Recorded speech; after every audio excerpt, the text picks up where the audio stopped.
kill a god? Shame on you, sweet Nerevar. I'm a god. I'm a god. I'm a god. God. I'm a god. I'm a god. I'm a god. Well, the moon and star, come to me through fire and war. Oh, oh, come Nerevar, come and look upon the heart, upon the heart. Oh, lay down your weapons, it is not too late for my mercy. Oh, oh, come and look upon the heart, upon the heart. Oh, oh, oh, I'm a god. How can you kill a god? What a grand and intoxicating innocence. I'm a god. How can you kill a god? Shame on you, sweet Nerevar. I'm a god. I'm a god. I'm a god. God. I'm a god. I'm a god. I'm a god. No recall or intervention can work in this place. There is no escape. No recall or intervention can work in this place. There is no escape. No recall or intervention can work in this place. There is no escape. No recall or intervention can work in this place. There is no escape. Oh, I'm a god. How can you kill a god? What a grand and intoxicating innocence. I'm a god. How can you kill a god? Shame on you, sweet Nerevar. I'm a god. I'm a god. I'm a god. God. I'm a god. I'm a god. I'm a god.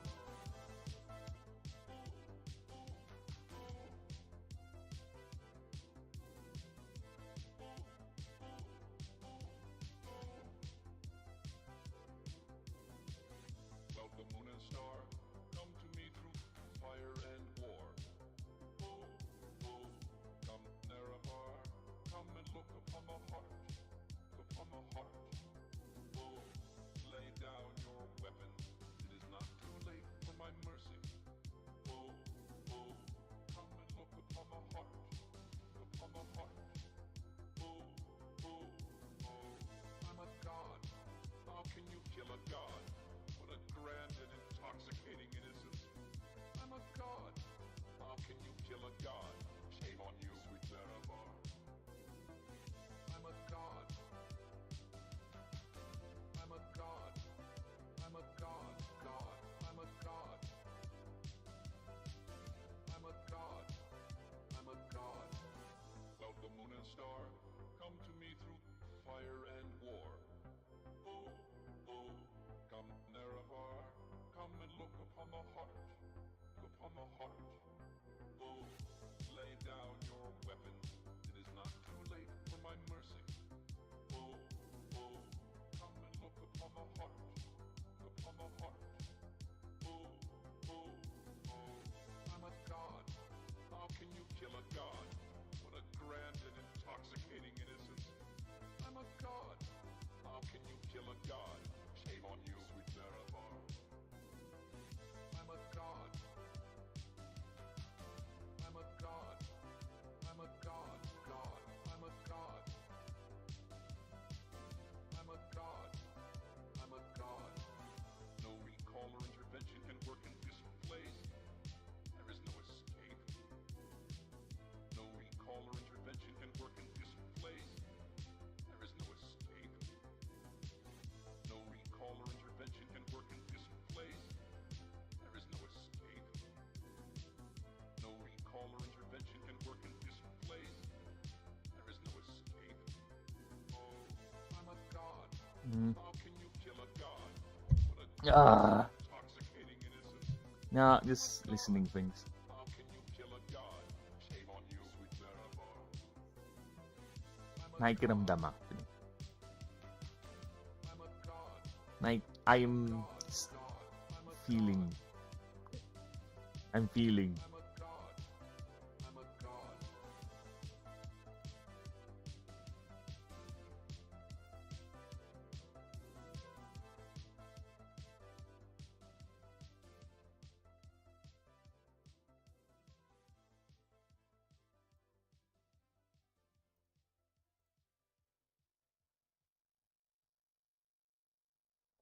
Audio.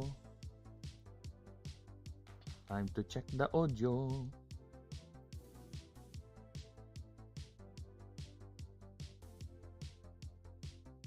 Audio. Audio, audio. How am I doing with the audio? Audio. Audio. Oh, audio. Oh, audio. Oh, audio. I sound fine. That's all I need to know.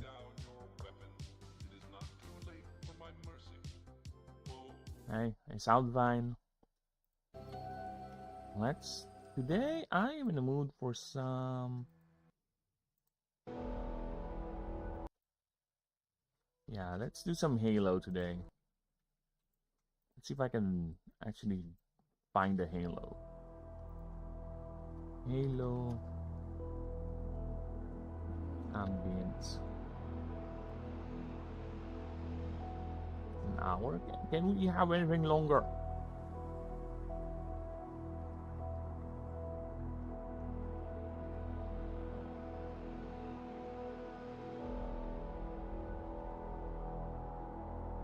DSP.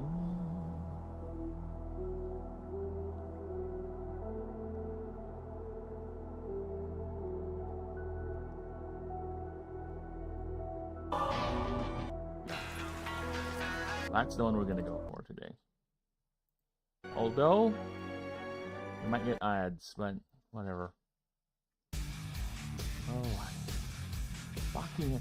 I hate that. I hate that when it does that. I would drag the tab into the collection, then it would just jump up, just rock it up.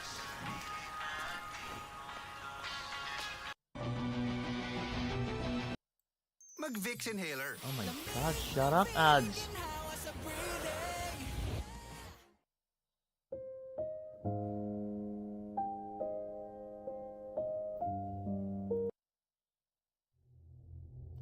Alright. So now that's done. Let's go ahead and continue. We got some nice Halo music playing in the background.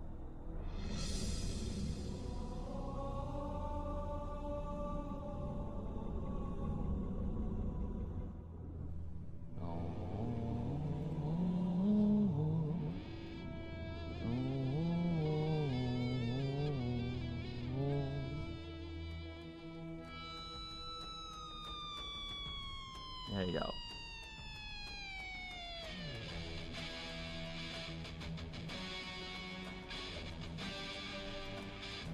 There you go.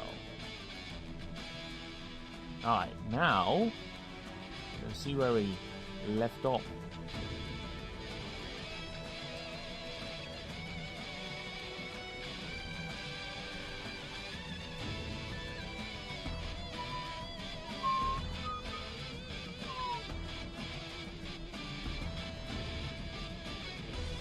Give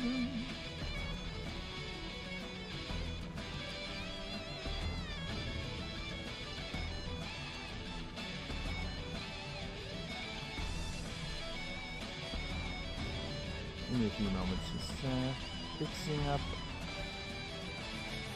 No. Hello everyone. Welcome back. So, yeah, I know, right? Part 5 for the character background. So what can we do? There's a lot of things, especially that I became an ambitious little fuck and added more. Proofreading session became I want to add more to it section.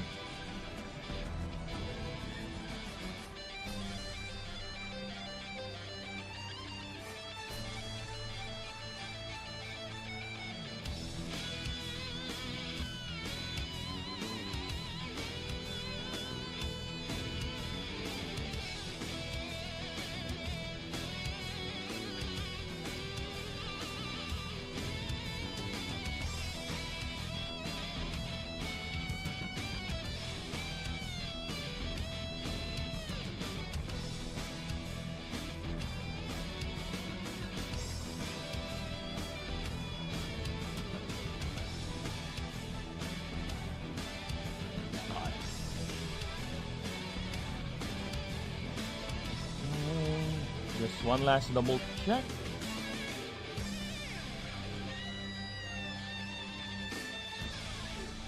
Okay.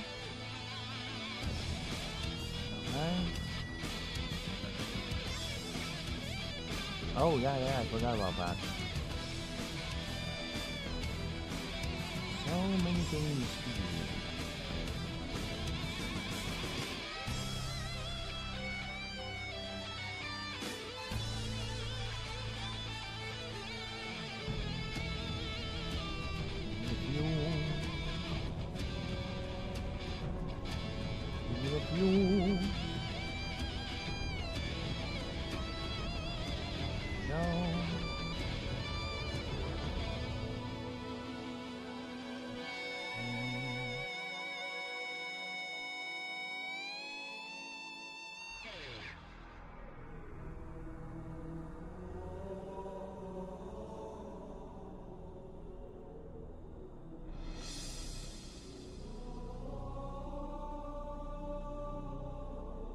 Alright.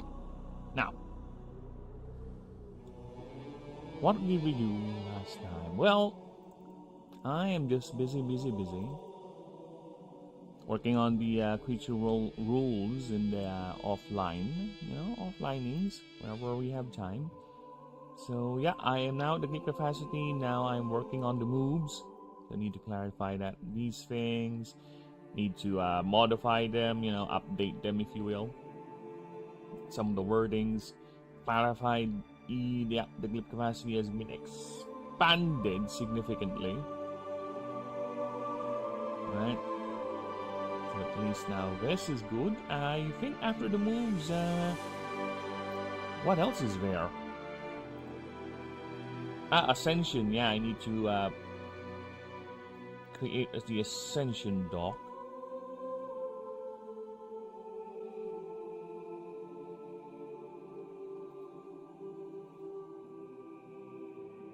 So the Ascension dock.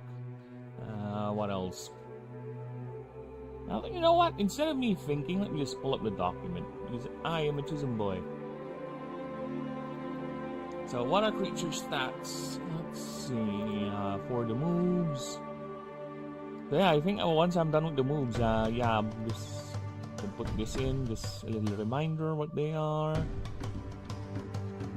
Then probably these. And these. Yeah, but this is more of a reminder thing. Alright. So yeah, not so much left to do. Then I'll call that a donezo. Then I'll be moving to the combat document so we can clarify the things there. But here, I think we're good. Almost done. Now let's go ahead and continue the proofreading, shall we? Yes, we are now at Thespian. Yes, we are now Thespianing.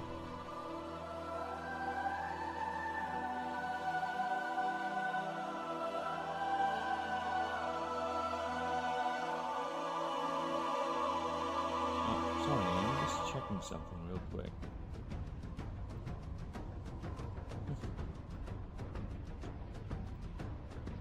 Yes, we are now.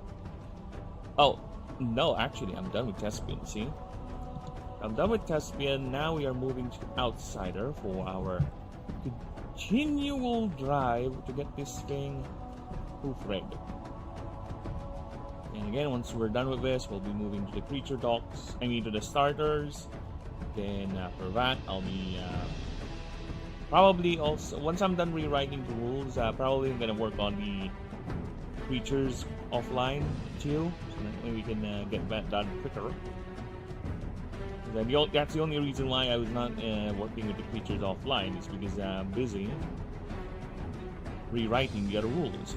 So once we're done with that, we should be fine.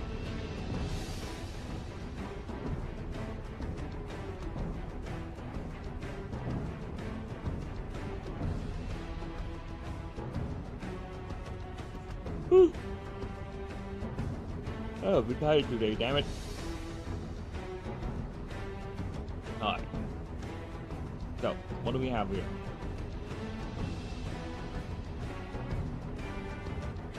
Let's continue with Outsider. A bit low energy because I'm a bit tired today.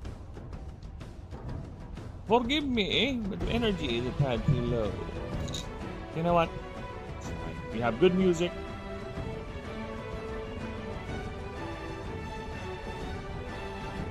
Actually, it's a bit too loud.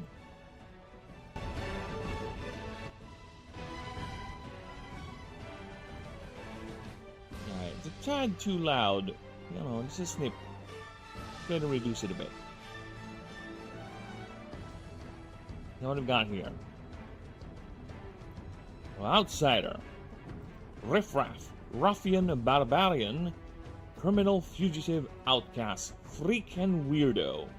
These are the labels society has placed upon you, whether deserved or not. Well, what do they know, right? What do they know? Well, what do they know? They never been where you were, to do the things you've done, to witness the things that is normal and mundane to you.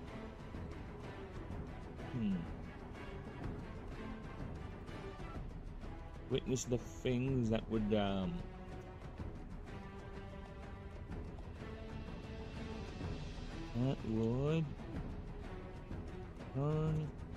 their stomachs, which is true.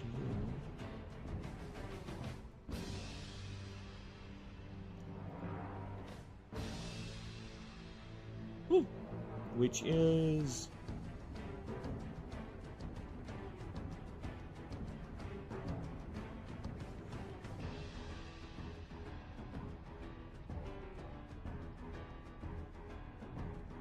their stomachs, which their stomachs, which you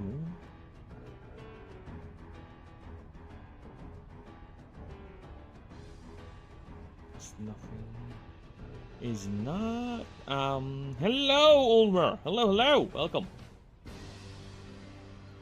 We are just proofreading our character background rules here, so yeah. Proofreading and modifying because I should have been done a long time ago, but crazy me decided, you know what, I want to add more and expand each character background. So the 5 choices became 6. Would you type? Would I type? Yes, I am typing. That is correct. I am very much typing. Okay, what is it? Would turn their stomachs. Witness the things that are normal. Witness the things that would turn their sensitive, or they're sensitive. I don't think I need to put in the sensitive. Their stomachs, which is to you, which, there you go, which is to you. Yes, these are rules for a creature battler game I'm making. The idea of the game first is, it seems like a book. Well, technically it is kind of a book because this is a creature battler game that I've been designing for the past few months now. And my main goal is to make it into a PC game, of course, here. I want to see it here on Steam, but first thing is I'm going to have it be playable as tabletop because that's a lot more easier vector to test the game. So what I'm making right now is character rules. So yes, this is the character rule set for the backgrounds for your character. So you have 8 races to choose. Then after you choose your race, you choose your background and your patron god. You know, the typical RPG stuff. So I've already done rules for... Well, basically, technically, this is a rewrite. More like the alpha version of the alpha version. Right? Because I've already made character rules already, but I'm now rewriting them to be more legible. Right?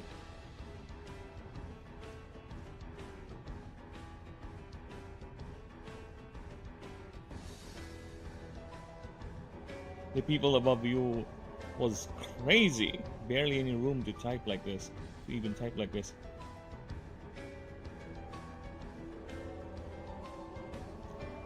Yes, indeed, it is crazy.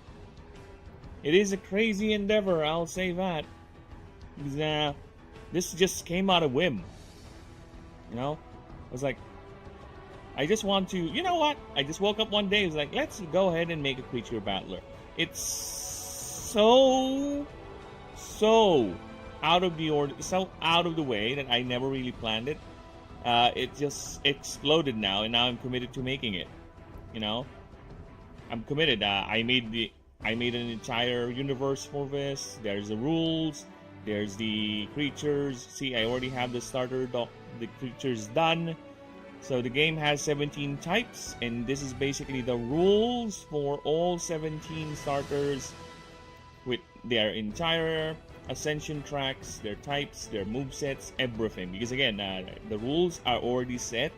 I'm just retyping them to be more legible and more easier to understand for people. So yeah, they're all ready to go. I'm just at the point in the game where I am making the creatures.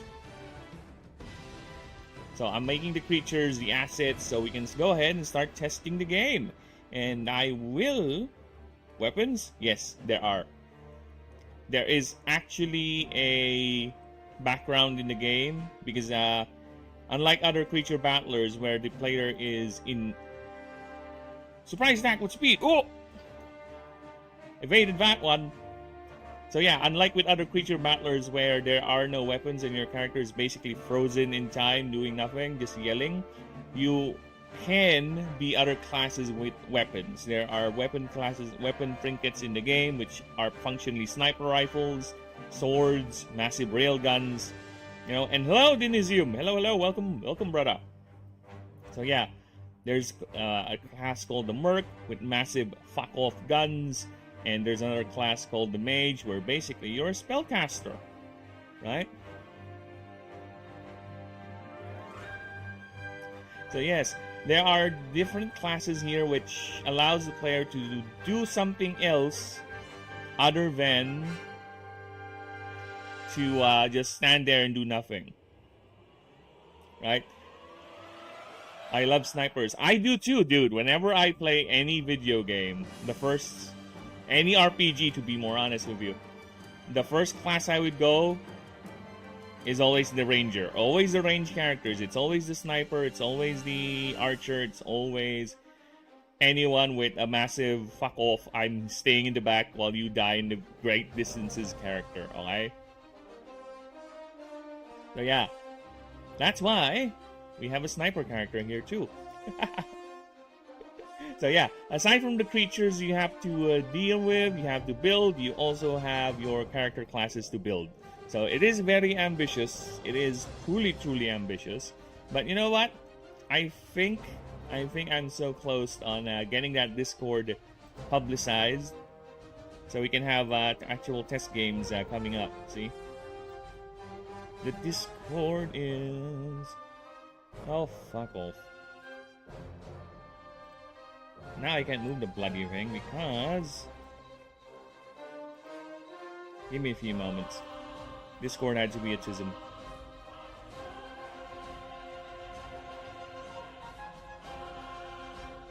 Oh my god, Discord, why do you have to be so cringe? Is there gonna be magic? Yes! There is magic in the game. The game is... think of it this way. The game's setting is sci-fi fantasy, where creatures are not just Pokemon with no rhyme or reason why they have magic abilities, why they're capable of doing the things they're doing. They actually have we actually have a magic system. See, if you can look at the creature stat, there's a thing called energy. This is their mana pool. So each move in the game has cost. So yes, there are... your creatures have mana which they can use to use their abilities, their attacks. So yeah, there's that. We do have that in the game. And your character is all technically a spellcaster. That's why you are... there's a class that's basically carry guns. There are classes that basically, why is this thing too far down? Why is that too far down, damn it? Hi. Formatting. Oh my God, I so love you. Every goddamn time I need to fix formatting. Yes, there are magic, there are weapons, there are character perks. We have character perks in the list already, so yeah. I will get that Discord up so we can organize games and I will be DM. Right? I will DM the game, so customization is the key. There's a lot of things you can do with your creatures. You can upgrade them with a lot of things. You can upgrade their stats, their movesets. I actually want to play it now because I think you made it seem like you know.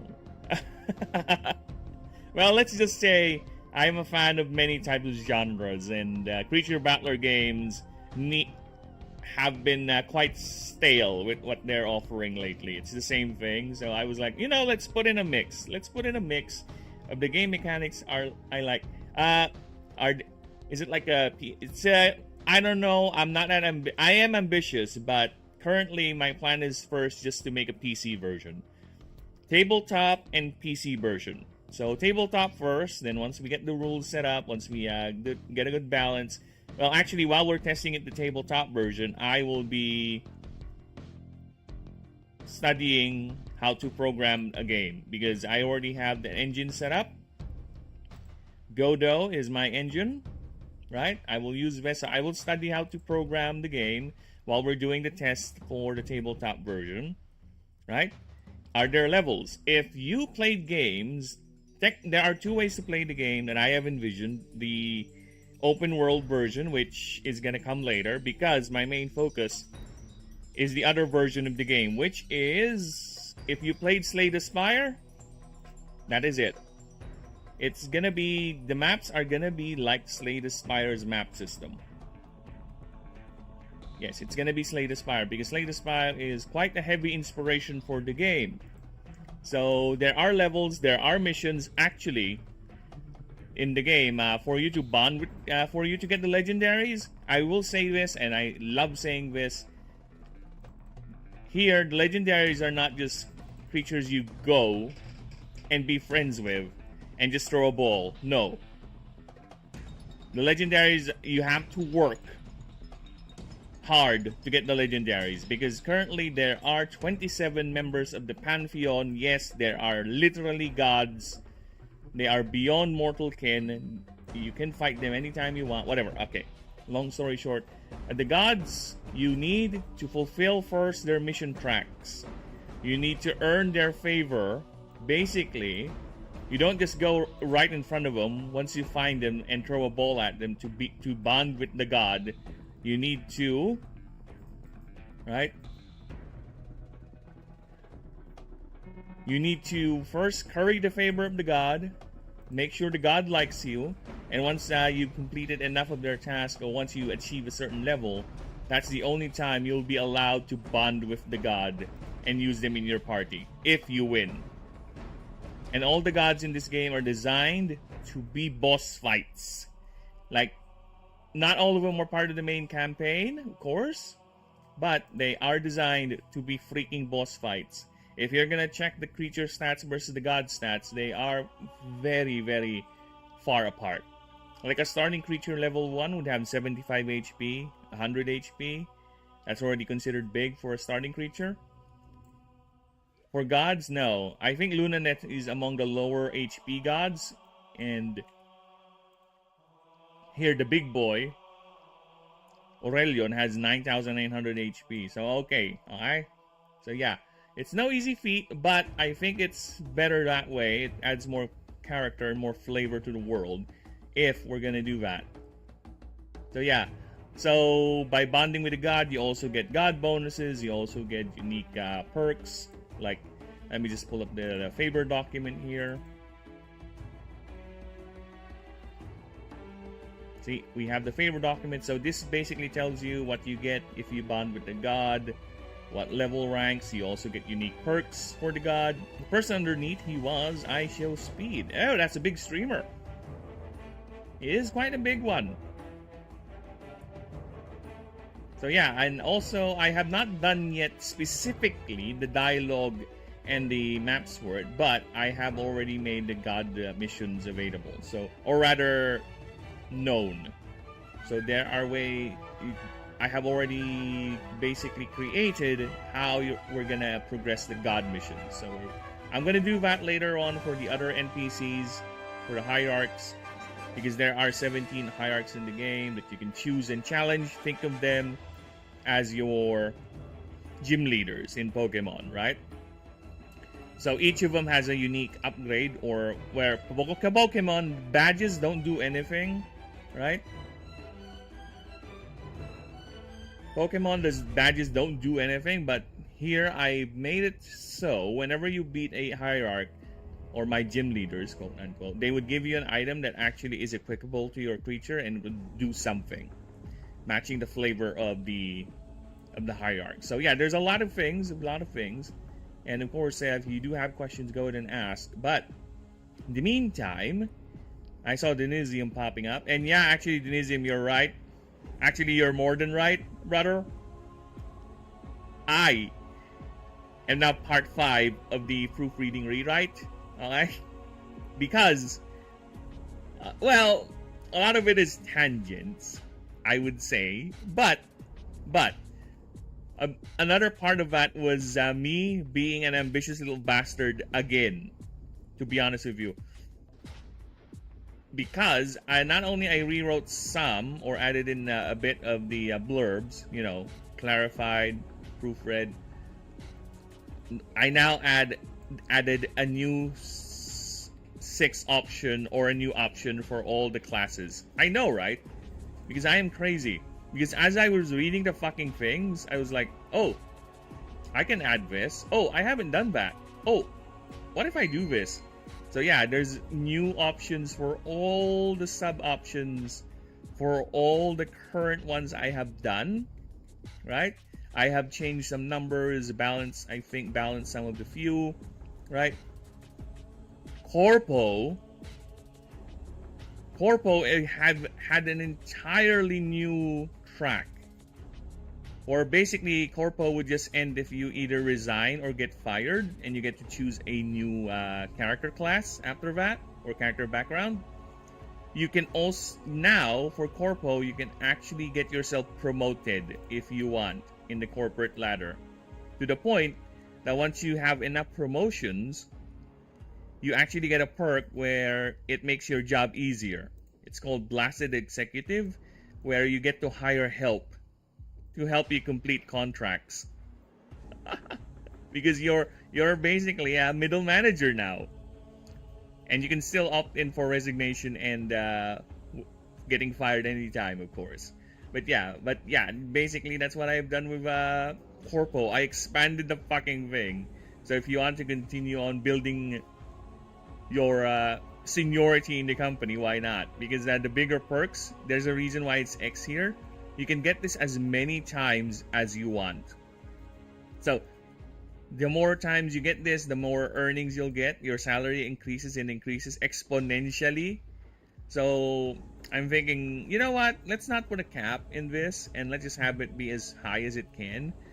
Maybe have it where players can, try to see how far or how high they can be promoted in the company before they start fucking up. Some sort of a little achievement for them to chase, if you will. So yeah, I worked on Tespian yesterday. There you go, there's the new option for it. Now we are working with Outsider. I already started a blurb on this one. I'm just thinking of a new way, or rather just rearranging the words, right? So let us see here. Let us continue, okay? And I think I have an idea what to add for Outsider's 6th option. I think I do. But for now, let's stick with the blurb first. Again, riffraff, ruffian, barbarian, criminal, fugitive, outcast, freak, and weirdo. These are the labels society has placed upon you, whether deserved or not. Well, what do they know? They've never been where you were, do the things you've done, and witness the things that would turn their stomachs, which is to you. This is what I was fixing earlier. To witness the things that would turn their stomachs inside out.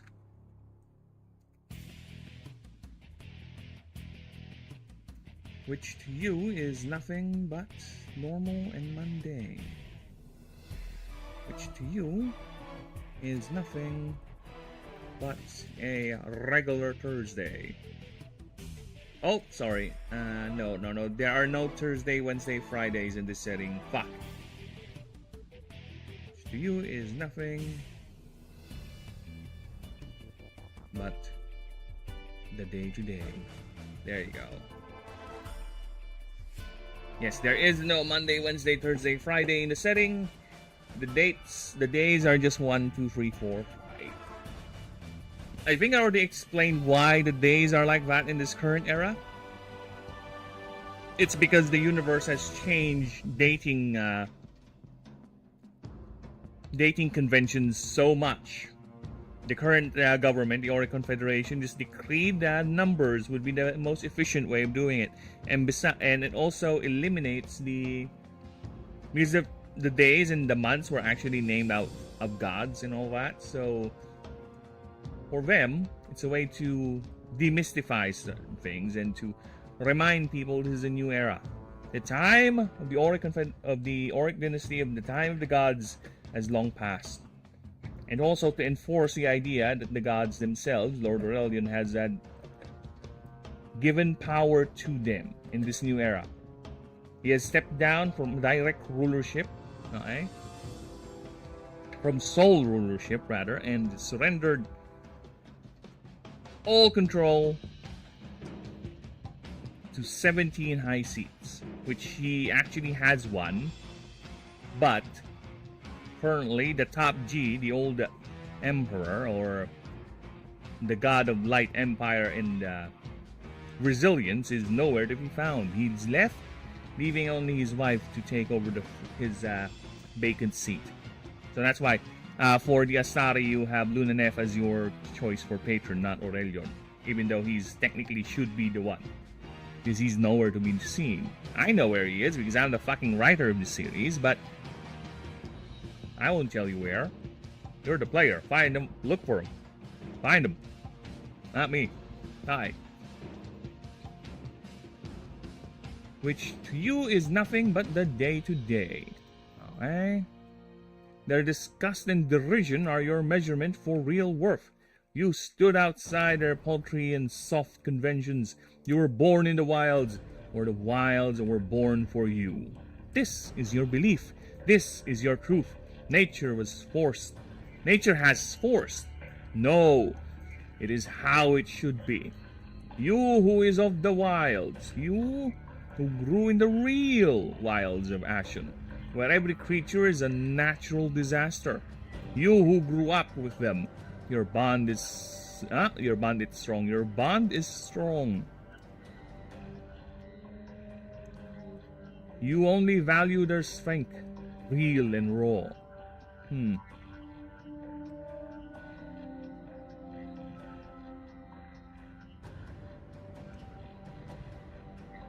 Yet, are you aware that what Ashen really is? Truly is, rather, because we already have really. Truly is? Question mark. It's a genetic carnival. Those creatures are products of the very same civilized folks you've been drawn from. Explains why people see you as odd and out of place. I don't know, something's off with that. Also saw your YouTube post. I guess the paragraphs and dots are mixed up.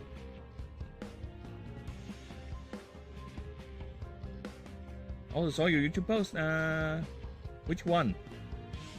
Oh, the one for Meshabyte? Yeah, I just copy-pasted that fucking thing.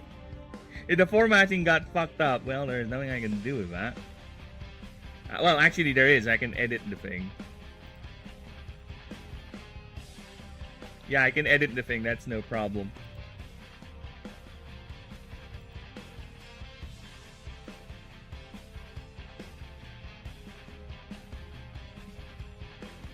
Oh yeah, you're right.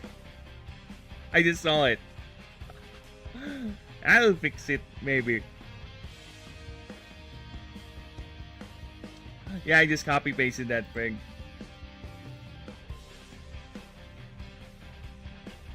Apologies, but the quality. Yet, are you aware of what Ashen truly is? Yep, there is a question mark already. I don't know, there's something off with this line, with this entire thing. Yet, are you aware of... Are you aware of what Ashen truly is? Question mark. It's a genetic carnival. Those creatures are products of the very same civilized folks you withdrawn from. And you withdrawn from with utter disdain.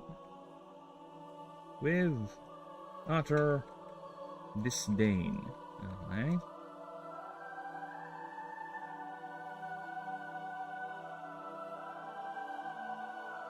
You do know that, right? You do know that. No. I guess you really are from the wilds. Do not know that. To not know that. Or maybe you're just that special. You're just that special.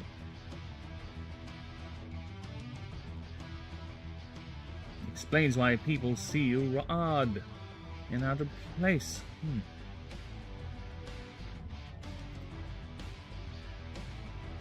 Actually, this explains why people see you as odd and out of place.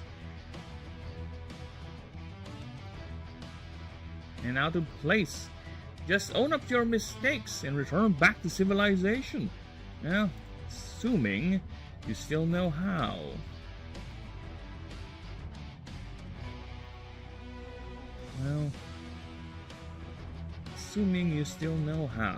Alright.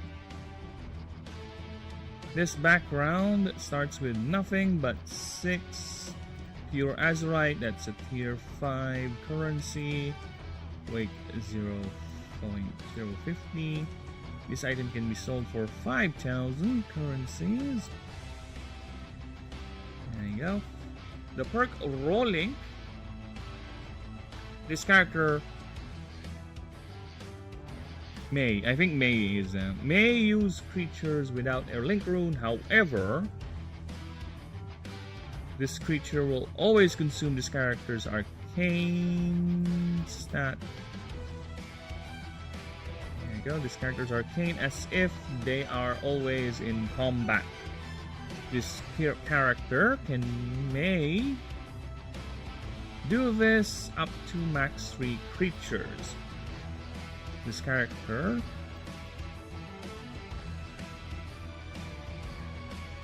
may also pick any non-illuminate type creature as their starter.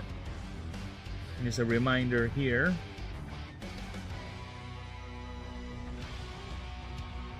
because you don't have a emergency link, you don't have an emergency triage, you don't start with them because you're from the outside. So you have no basic gear, you have to buy in. That's why you have the pure azurite, which sells for a fuck ton of money, right?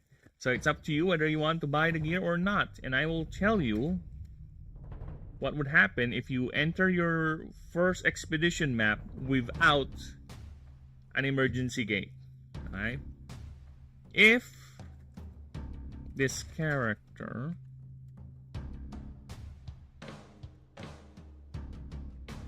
or any character, if this character suffers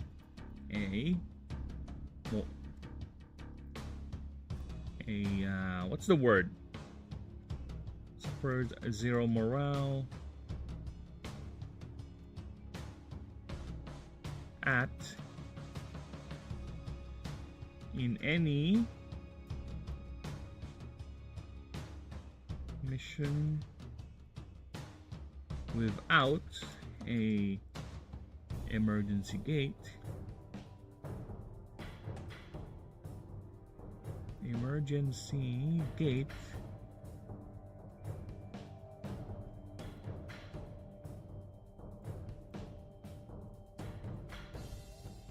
it triggers a game over scenario. Yeah. Game over scenario where the character is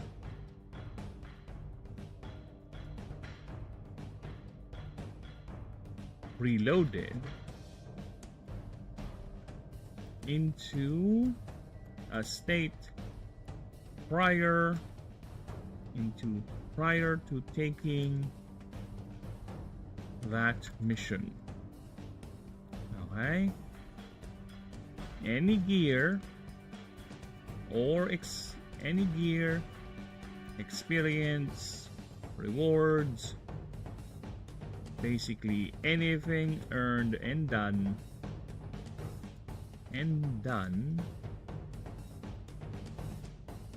that run is lost. Yes, since the idea is the emergency gate exists, so it will pull out a player, an animancer, out of danger the moment either your morale collapses to 0, right? At the point of extreme stress, that thing will activate automatically and pull you out, right? Because technically, the game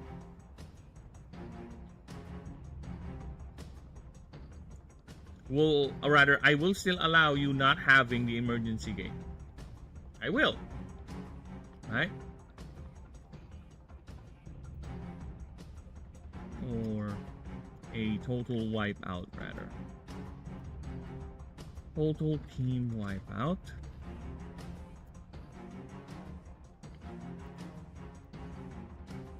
Forgot about that.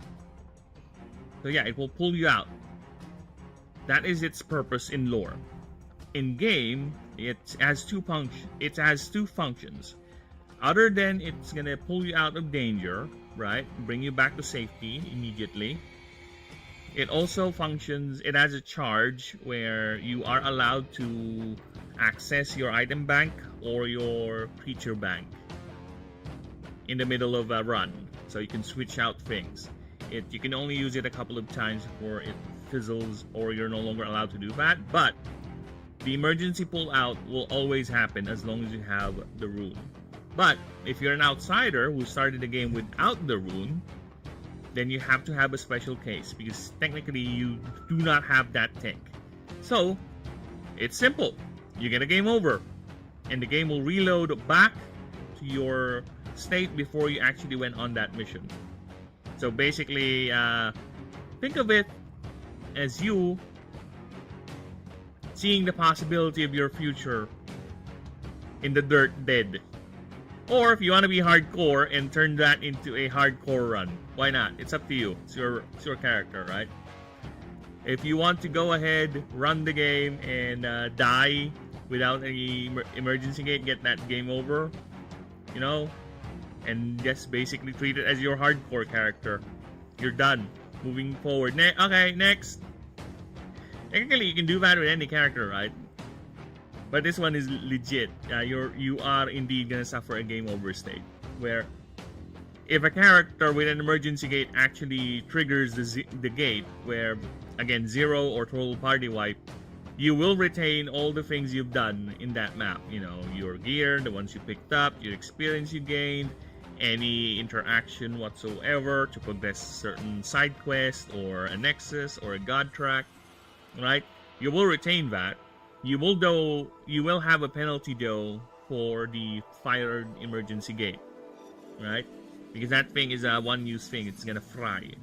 So I am thinking because the original cost, whenever that gate fires, is going to be a negative 3,000 monies to your bank account. But it's going to cause massive deficits if you are in a spiral. So I'm thinking most likely I'm going to reduce it. I'm thinking of the magical numbers, either going to be 1,000 or 2,000. I don't know. I'm thinking about it. But most likely it's going to be less severe than what it is currently, because currently there's no excuse for it. You suffer a party wipe, immediately pulled out. You suffer a morale loss of 0, your morale drops to 0, you are pulled out, and you get a penalty of 3,000, right? You don't get a penalty if you pulled out early, right? Because it doesn't fry your gate. The emergency will fry your gate. So I'm thinking either to reduce it, or am I gonna do like the Pokemon thing? Pokemon is basically if you lose all your money. Or not, sorry, let me re-clarify that. You don't lose all your money, you lose half of your money. So it's still up in the air. I will think about it more thoroughly once I get to the combat document, where it explains to you the thing. Right? How combat works and what happens if you lose. Or the world doc, where basically that thing is also applicable. So yeah, I will explain it further there, or I will decide on whether I keep the old 3,000 or put some sort of a safety clause. Like, for the first 3 failure points, or any failure point, as long as you're below a certain level threshold, like you're below level 10, it's free. I think that's fine. It's not really that prone to abuse, to be honest, because you will get experience, and there's nothing you can do to deny getting experience. You know what I'm saying? You're always gonna get experience points, so you will, regardless, you will be getting out of that place, that spot, that safety net, right? Ow, ow, ow. And also, it's going to be more generous to people who are really having a bad run, right? Like, for example, you're still new to the game, you're trying to understand what systems and everything. Having a 3,000 consistent debt, and because the game will allow deficits. Alright, the game is set in a sci-fi setting where there are massive conglomerates and corporations, okay? We're talking about creatures getting monetized. Right? I would even use the word exploited. So yes, of course there's gonna be deficits. Of course there's gonna be banks that will just that are willing to put you in the hyper negatives for them to possibly get some money out of you, right? So yeah, you will get into the negatives. There is a thing, you can get negative experience too. FYI, people. If you're gonna read some of the character blurbs here, you are gonna get, you either start with a negative experience penalty.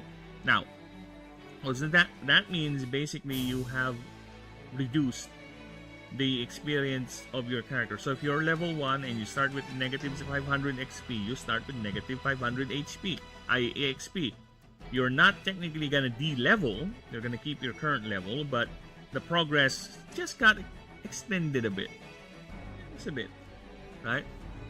So yeah, there are deficits in the game, both EXP and money-wise, and favor as well. Your favor ranks will increase with your favor points, right? You can also get deficits, but unlike with leveling, you can get a D rank. Basically, your god hates you so much, you went from a like to a fucking reviled because of how many times you keep fucking it up. Yes, there will come a point like that if you're really not careful. Again, I have given you all the power in the game to do what you want, but of course you have to work around with the system. It's not free power. Nothing is free. You have to work for it. And besides, think of it this way. The harder you work to get that power, I think the more you will appreciate it once you have it. Am I right? Am I right? Of course I am. Alright. So let us continue. And wow, it's almost an hour already. God damn, how long I've been rambling.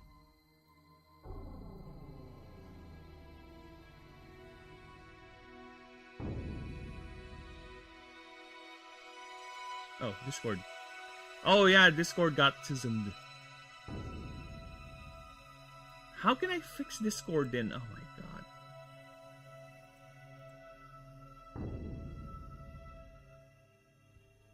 How can I fix Discord? You know what happened to my Discord? I can't move it around.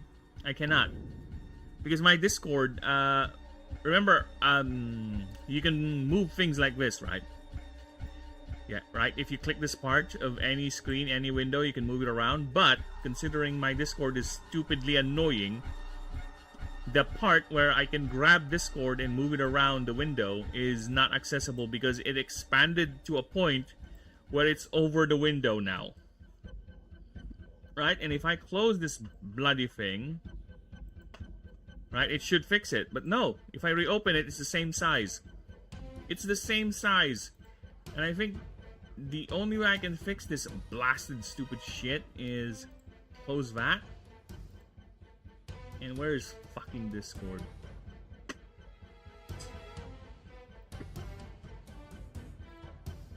Nope. Doesn't work.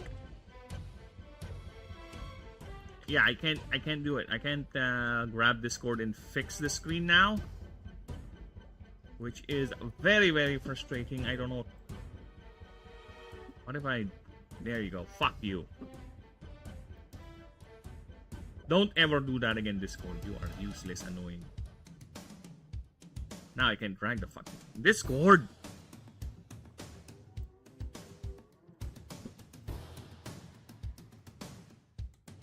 Dude, it's like dealing with a child, with a literal child Discord sometimes. There you go. Oh my god, thank you. Alright. Now where were we?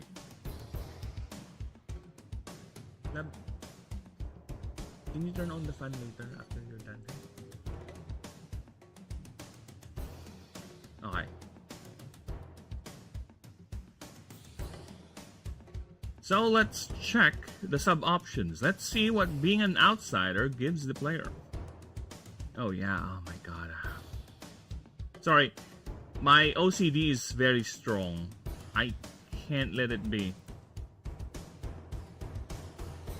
Damn, music is a bit too loud. Can you chill out, music?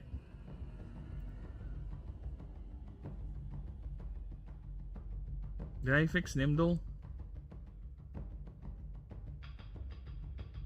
Oh my god, why is it over here? Is there something that changed?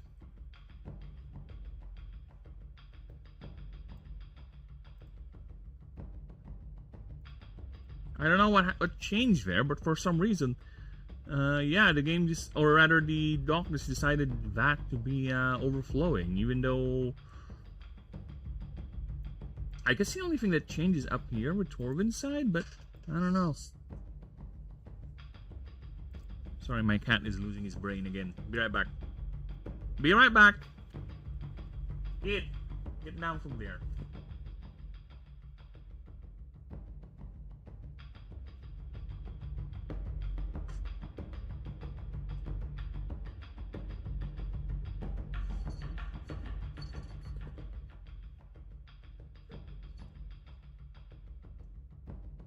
Kid! I'm working. Daddy's working. He's busy. Sorry, the cat has a tendency to be cutely annoying whenever I'm doing things. Loves that doing cat thing that it's not allowed to do every time I'm in the middle of doing something. So I don't know. It's like a little child always begging for your attention whenever you're busy and you're not paying attention to it. And if you're paying attention to it, it's like, I don't care. Oh, hi.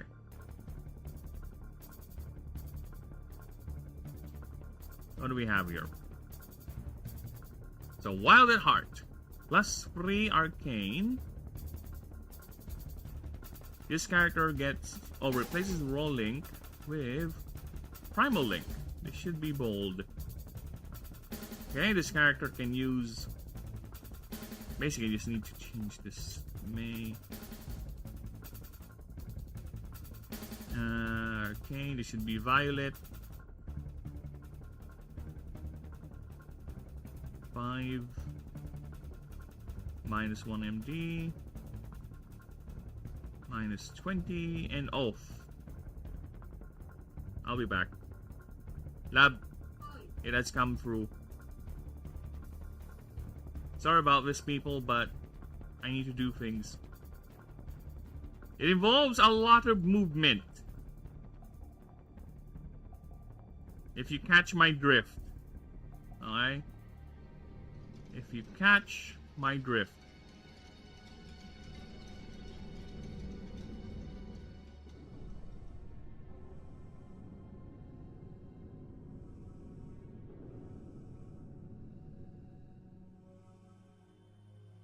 I will be very, very back in a bit. Unfortunately, I cannot take it or contain it. My body is a bit chisholm. So I'm looking for... Where is the... Oh. There you go. I'll be right back. I'm gonna mute ah.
Hello, I'm back. I am done with the movement. If you don't know what movement I'm referring to, well, it's fine. It's better that actually you don't know what movement I'm referring to. Because otherwise, that would be oversharing and gross. We don't want gross. We want chill. We want fun. Alright? That's what we're doing. So let us continue.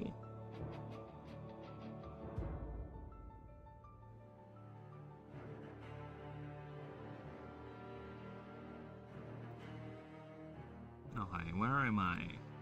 Here I am. Okay, so an hour and 15 minutes. Let me just check the chat. Yep, streams are doing good. How is the streams going? Streams are okay. Yep. How's YouTube doing? YouTube is doing very good. Thank you. Hello, everyone. Hello, YouTube. Okay. Alright, let's continue. So, where was I? Before I was interrupted by my body. Creatures in your party get plus or minus 1 MD. MD is a weird stat, alright? Mana draw? Mana draw is a weird stat because the buff for it is not plus. It's not... You don't add more mana draw to your creature stat to make it more powerful. You reduce it, right? Like, yeah, so... the funny thing is, it's quite confusing, especially for people who don't know what the MD stat does, right? So for them, this is going to be utterly interesting or confusing, because why is it lowering that stat? Because in other JRPG games, or other RPG games, you would thought, this is how fried my brain is, you would thought or consider the initial thought for MD is magical defense, right? That's the basic thought of it, but it's not. It's mana draw. It's a completely different stat. It's a completely different thing, because in the game, there's only one defensive stat, and that's DR, damage reduction. Everything is the same, right? A spell, a punch, a gun, they're all going to be mitigated by the same damage rating, right? It's not separate. Much more easier that way, right? Rather than dividing into several things. But most likely, there might be some creature passives that have resistances where they take less damage from this, they take less damage from that. Well, actually, there is. Remember the typing, right? The typings have resistances. So yeah. Okay. Now where are we? Runner at large. This character starts with the starting gear of any other background instead. So basically, you don't start with this. You don't start with this. You start with this. These. Right? That's where you start. The fuck? That's a Halo music? I don't recall that one. Oh. Fucking stupid ad.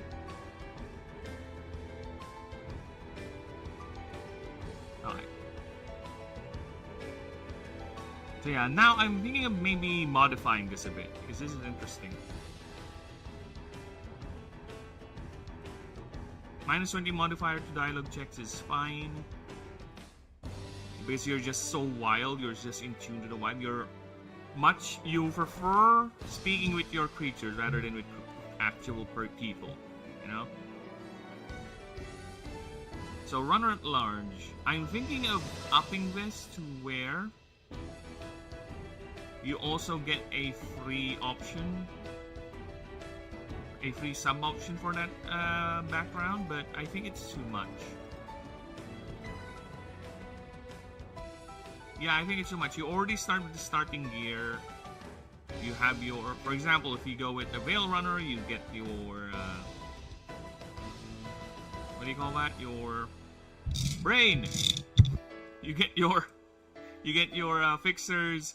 If you go with Mage, you get your Mage system, right? So I think we're fine. You also get a Tempered Past perk, which increases your character stats by 20%. So this is a cumulative. The higher your stat goes, the more benefits you're gonna reap from this passive. So yeah, I think it's fine if we just keep this. So let me just check the wording, of course, because again, this is also a proofreading pass. This character starts with a starting gear from any other background instead. Starting gear and options.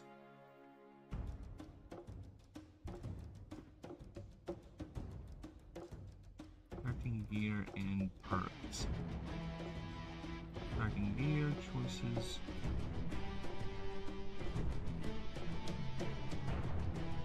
And perks.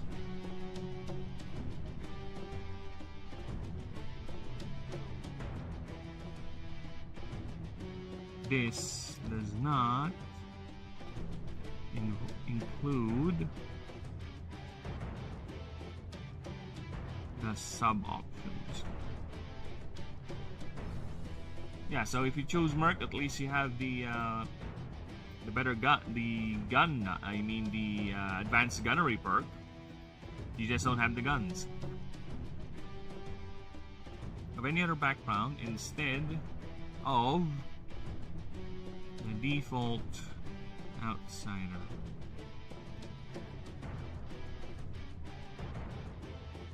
I don't think I need to add in that anymore. I think it's already understood what I'm referring to with this one, right? Yeah, from any other background instead. So yeah, I think we're fine. And you get this perk. And get this perk. Hey, you! You violated the law! You! Whenever you enter a hub, you are required to do a crime check. Tier is based on the highest map you unlocked.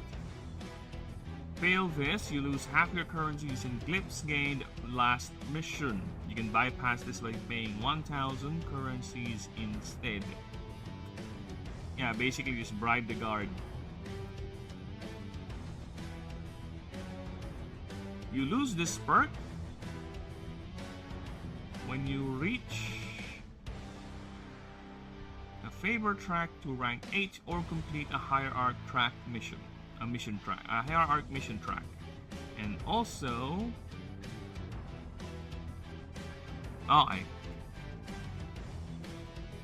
additionally, okay, this looks like, unfortunately, this looks like you only gain this after you get this done. No, it's not.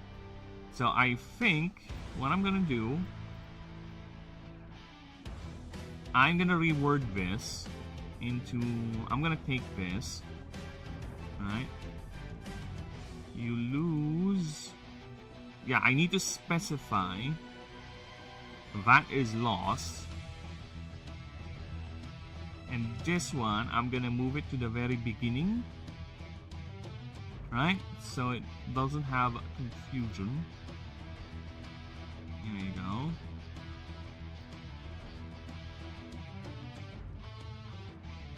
Oops, sorry, wrong place.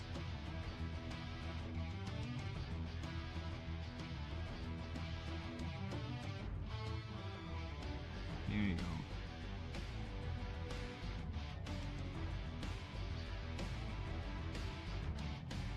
There you go. So I think that's better. Now, it looks nicer, and it doesn't look like you get temper passed after you complete the thing. So you, at the very beginning, you already have tempered past, and hey you, oh sorry, I should read the proper, hey you! is always available until you lose it by getting a god to rank 8 or completing a hierarch mission track. So I think they're fine. I might increase tempered pass bonus 25%, but I think 20% is a lot. Okay? In any game, if we see a 20% increase in any stat, we're gonna immediately take it. Okay? That's a no-brainer. So I think 20% is fine.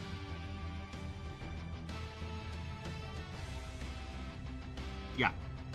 So yeah, I'm not gonna change anything else with this one. Just clarify the wording a bit. You know, at this moment, I think it is time to reduce lay font even more. Alright. So next is Outlandish Highlander.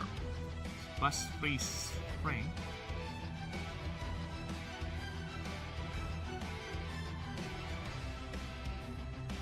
Sorry about that. Tier 1. Yeah, you start with an item called Great Axe Board. It's a Tier 1 weapon trinket. Weight 2. During your creature's turn, you may roll a 1d20 on 12 up. You deal 30 damage. And yeah, basically you're Conan the Barbarian. It's a 30 artifice damage. Artifice. Is it artifice? Yes. On a 20, you may roll again.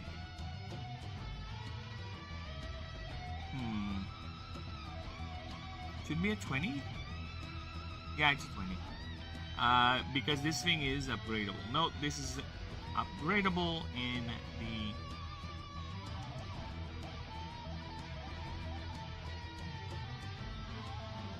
Yeah, this is an upgradable item, so you can make this even more powerful up to tier 5 eventually. Right? And don't worry about the ruling. There will be a clause there telling you you can equip this even if you don't have the perk. It's fine. Okay. I'll apak it. Night, lab. Have a nice sleepy sleeps. I might join you.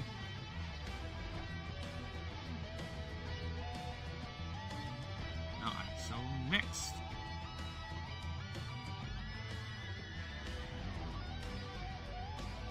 The walls are too tight. Now, I think this is... Yeah, I really don't see anything to change with Outlandish Highlander. I think we're fine with that. We just have a great axe. You're just a Conan Barbarian, you know, sort of character.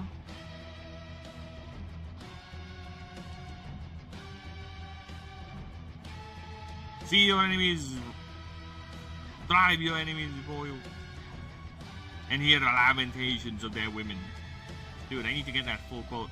I used to remember that whole thing. Lamentations of their women. Oh. What is the best in life? To crush your enemies, see them driven before you, and hear the lamentations of their women. There you go. Alright, next. The walls are too tight. This character gets the perk. What did that TV said?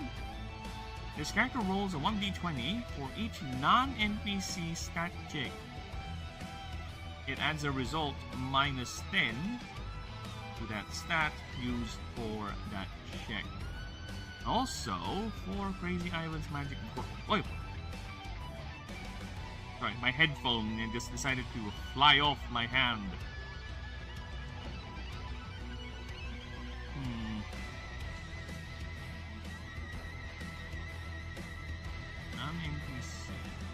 Yeah, I think we're fine. I don't really see the need to change it. Cap 4. Wait. Deal 50 damage to a creature. If it survives, heal 50 plus 30% of max HPs. Because yes, otherwise, that's why I'm doing this now to all healing items. Right? Because Otherwise, this thing is useless. Early game, this thing is useless. We're dealing with creatures that deal 50 damage or 30 damage, 40 damage with their hits, right? And you have a healing potion that just heals percentage of the HP. It's not even gonna be enough to save it. It's not gonna be enough, so it has to be, there's a flat amount plus the percentage. So that's how healing items should look like moving forward. Should. The Wild Provides is the next one. This character gets this perk. Only the Wild teaches. This character gains 20% more experience whenever this character levels up outside the hub. What? Okay.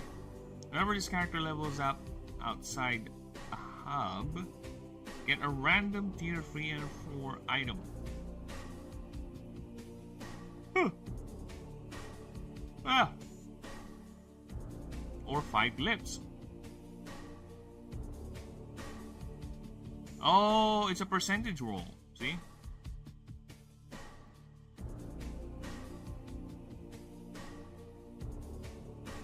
Okay, so if that's the case, let me just word this then.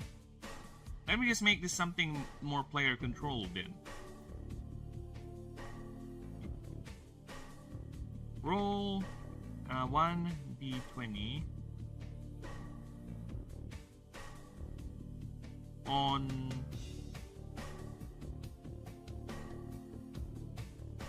2 to 19.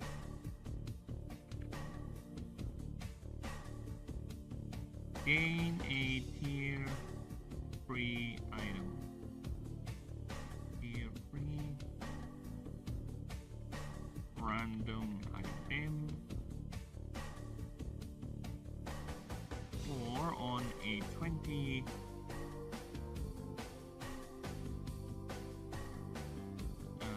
gain a tier 4 item instead. Yeah, because most likely that's gonna be the determiner anyway. Just throw the dice, right? So might as well just have it be a dice throw.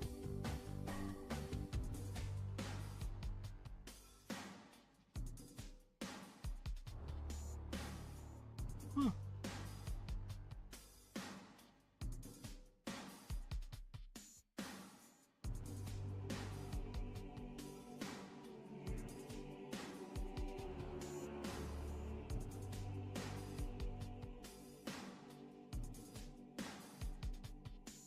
Four, 5, okay.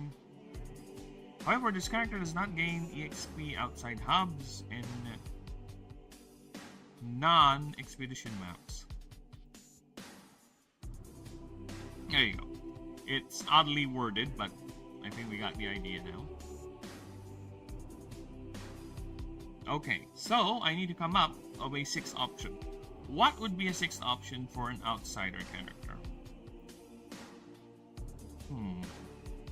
Because I gave Devout some eldritch nonsense also with Priest, right? Because look at Devout has a thing called Imaginary Friend, and basically you get to choose the the special god everyone thinks is dead as your patron. And at the start of your combat, or rather, you also get this perk called, yes, you're right. Here's the fun thing. Every time this character interacts with anything in-game, dialogue, stat checks, combat, whatever, you roll a 1d20, and the result is -10 plus 5. Let's see what... Well, let me just say it. It's -10 plus 5 per void-type creature in the field. So yeah, it basically eats itself, right? So, what's okay, so far, okay, so what does it do? Creatures in your party and this, oh yeah, for void type creatures in your party, and basically the result, you add it or subtract it to your wits, intelligence, ingenuity. That's it. I think it's fine as is, and the scaling will be amazingly astronomical once we that gets started. I think so, at least. One way to find out, right? Once we get there. Once we get there, we'll find out if it really works. Okay, so let's see. Oh, Mr. I mean, outsider. What are we gonna do? How are we gonna do the outsider? Should we add something like void related, right? Something that gives it more power the more void it has, or the more void creatures, something to that effect. What to do, what to do, what to do.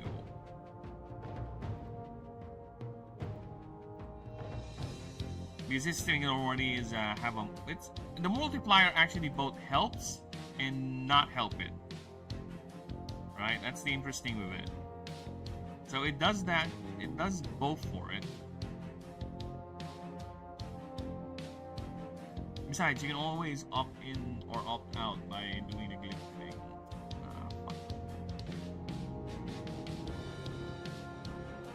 Ah, shit. Guess why? This is why you must take a nap before you start the stream. Can you do slide tisms? Give me a few moments. I'm right back. I need to wake myself up. I need to punch myself in the face. In the groin, even.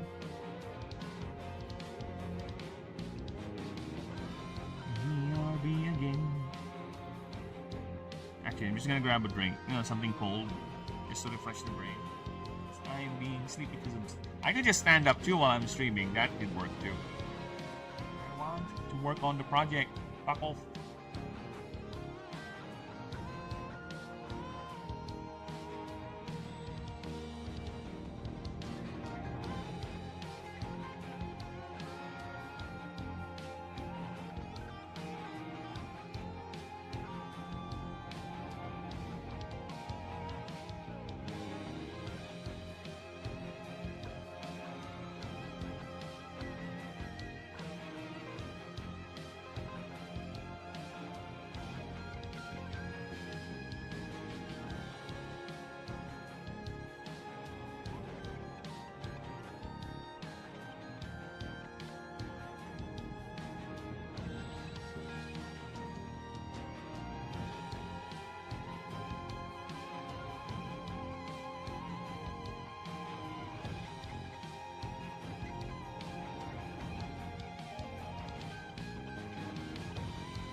Okay. We're back. I just drank some water. Hopefully that should tell my brain, hey brain, shut up. He's busy. He doesn't want to deal with your shit. He wants to work. He wants to get the project moving and not stagnant. So shut up.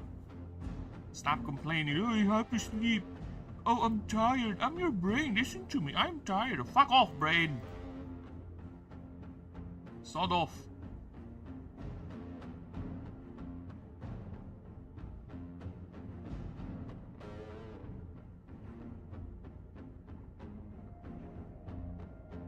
Okay. Let me just check something real quick. Civ 5.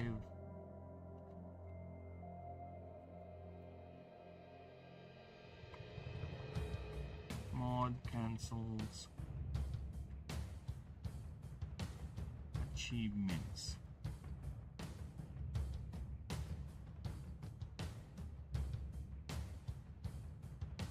And installing specific user interface modifications.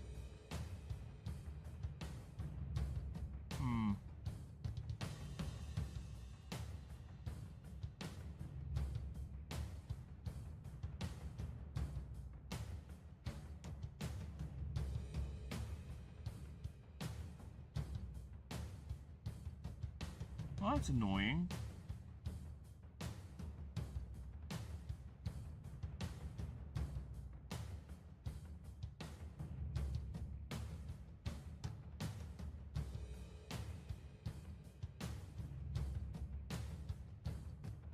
Playing over the mod menu in the game. Yeah, because I was playing Civ 5 earlier. Just a little tangent here so I can awaken the brain or something. I don't know, probably. This little tangent here because I was playing Civ 5 earlier. You know, because I woke up feeling a bit down. So I decided to boot up Civ 5 and do a game. And unfortunately, apparently, the blasted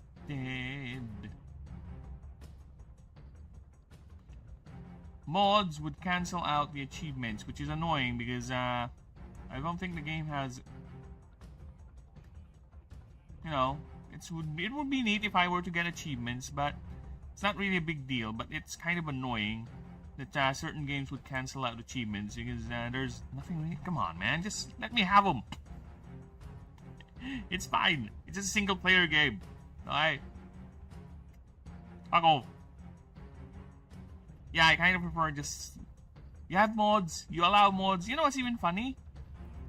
Here's why I find this a bit funny and absurd, alright? Here's why. Because... Why do we have achievements for mods? This is how slow my brain is, sorry. Why do we have achievement for mods? Why? Why is there an achievement that says play a game with mod, download a mod, and the rest of the achievements are locked? I don't know, I find that weird.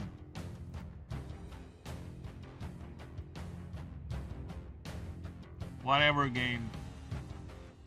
Alright.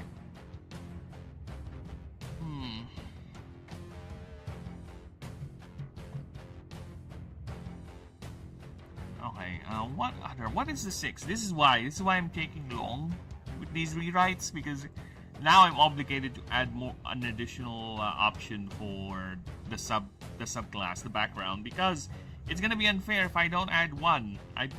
Everyone else gets a new one. So it's gonna be unfair if I don't do that for the rest, right?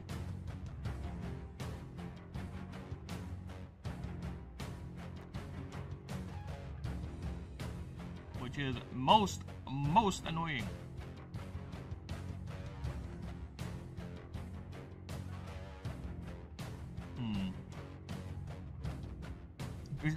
I'm thinking of another void adjacent background.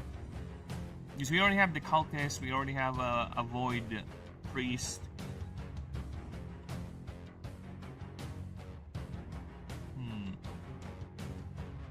How about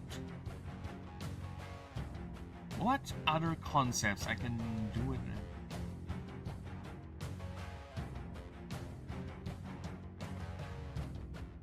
Oh yeah, that is something. Raised by what? That? Yeah. You know what? You're right. Alright, here's what we're going to do. Raised by that. Alright?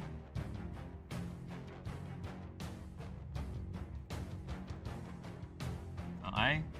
Here's what it is.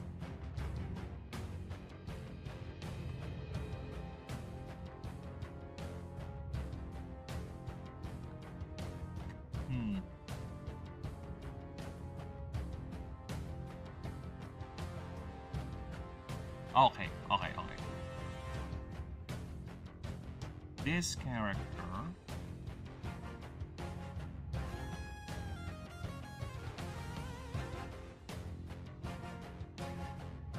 is it a perk or a mark? It's a perk. This character gets this perk.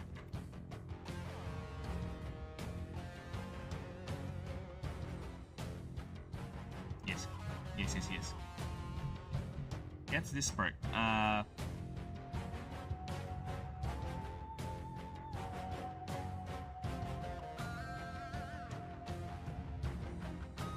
Wildly parental.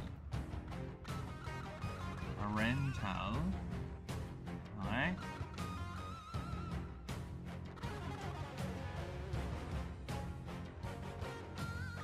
This character's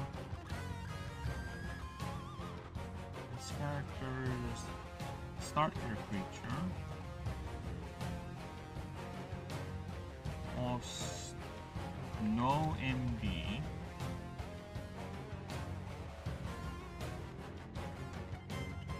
Yes. I think you people are getting the idea now, right? I can't believe I haven't thought about this. You're an outsider who grew up in the wild, so embrace the wild. So why don't we have a Mowgli background sub-option? By Mowgli, I mean Tarzan, right? By Tarzan, I mean wild kid. Anyone who's been raised by animals, sort of the idea, right? So here, instead of you being raised by a wolf, by a literal wolf, here you're raised by a particular creature that is your starter. Basically, your parent or whomever the creature is that raised you in the wild is your starter creature. And it doesn't cost ND because you are bonded with that creature in a more personal sort of thing, right? Now, what would be the drawback? Because, again, power does not come for free. Do you suffer massive morale whenever the creature is incapacitated because that's your mom/dad?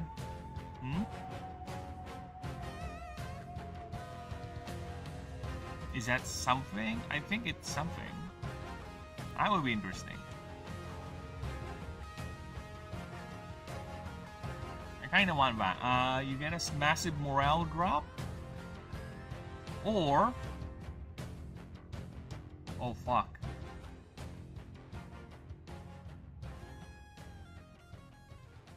Oh, fuck. Alright. Oh, my brain is going a lot of places. Alright. This is interesting. Now my brain is waking up. Alright. My brain is waking up, people. It's waking up. Alright. Okay.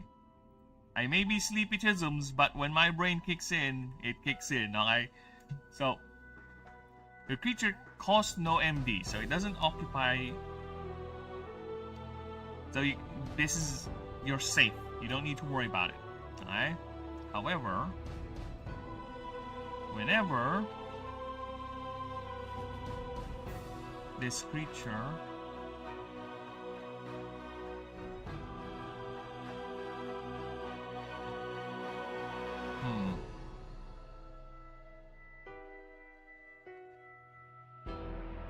incapacitates or levels up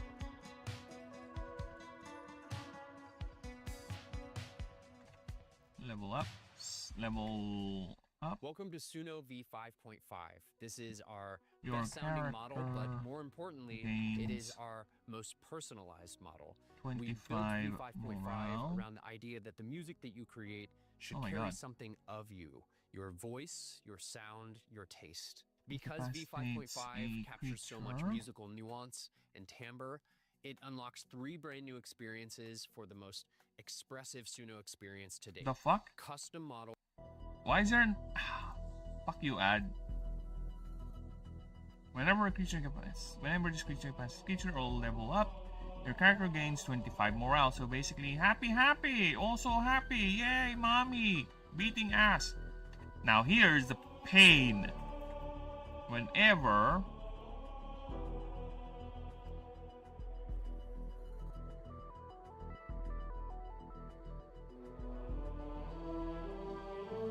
this creature is incapacitated, incapacitated, this character loses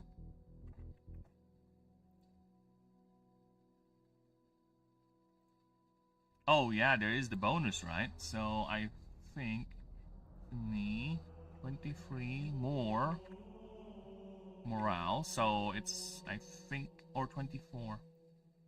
Oh yeah, 23 for 25. Okay. Character.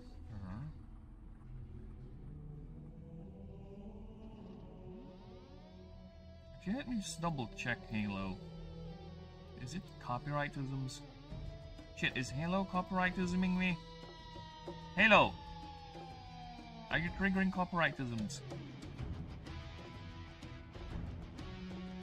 Shit, I need to be double checking that, actually. Halo! I don't see any copyrightism, so I think we're safe here.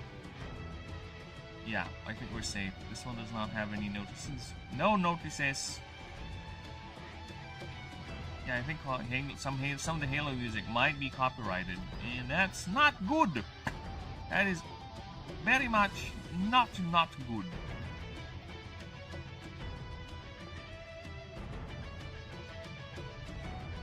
Alright.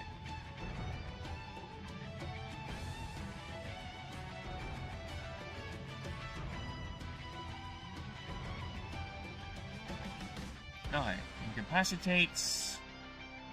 Whenever this creature is incapacitated, this character loses 22 more morale.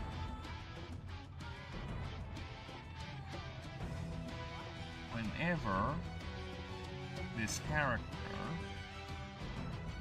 is incapacitated,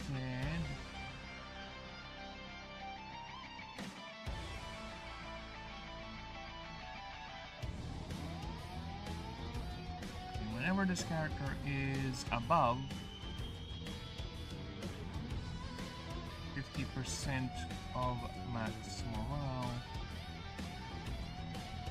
this creature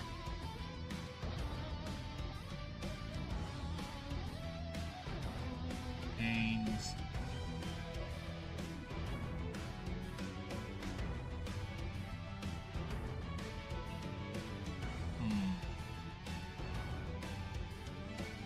gains or deals?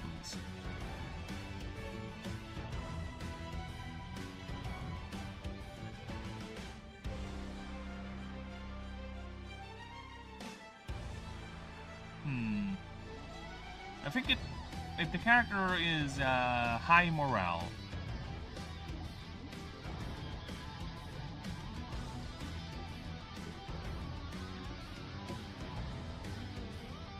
oh shit, okay, how am I gonna do this? If the character is high morale, it does that. If the creature is on low HP, it does this. Alright, which one is more frequent?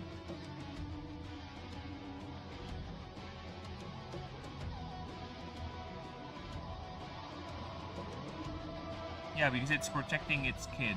That's the idea. Oh, okay, I got it. Whenever this character is at or below 50% of max morale, this creature deals more, 25% more damage, and receives 25% more damage. There you go. So basically, it goes on berserk if the character is losing its mind, right? But as long as they're having fun, they're okay.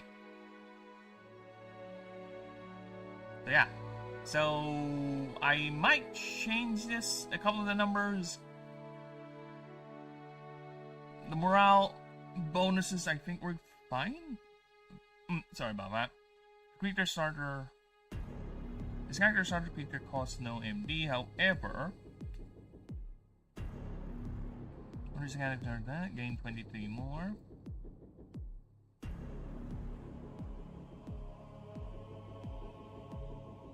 Is incapacitated, character loses 2 more morale. Whenever this creature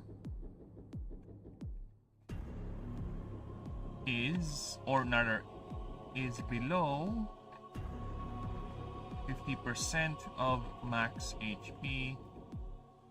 No, not 50%.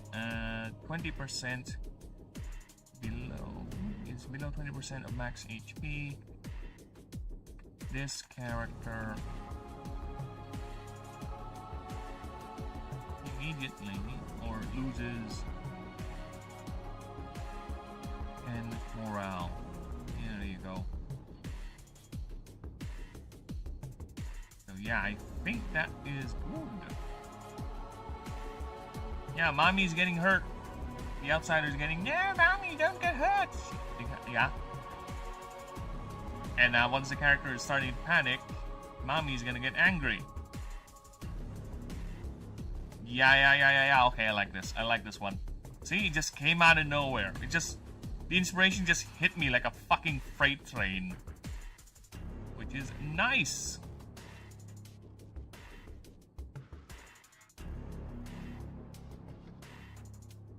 And that's how you do it, people. Now, where's the OBS? There you go. Nice. So yes, now you have an outsider that's literally been raised by the wild. I clap at my brain for achieving this idea, even though it's partially awake. Thank you, brain. Dude, as I'm clapping right now, my eyes are literally shut. That's how sleepy I am, goddammit. Fuck it. We move on. Alright. Let me just check the streams because we are at the 2-hour mark. How we doing? We alive? We kicking? We good? Stream looks to be in order. Very good. Very good. Hello everyone. How is Twitch doing? Twitch is fine. Twitch is Twitch. Oh shit, I forgot.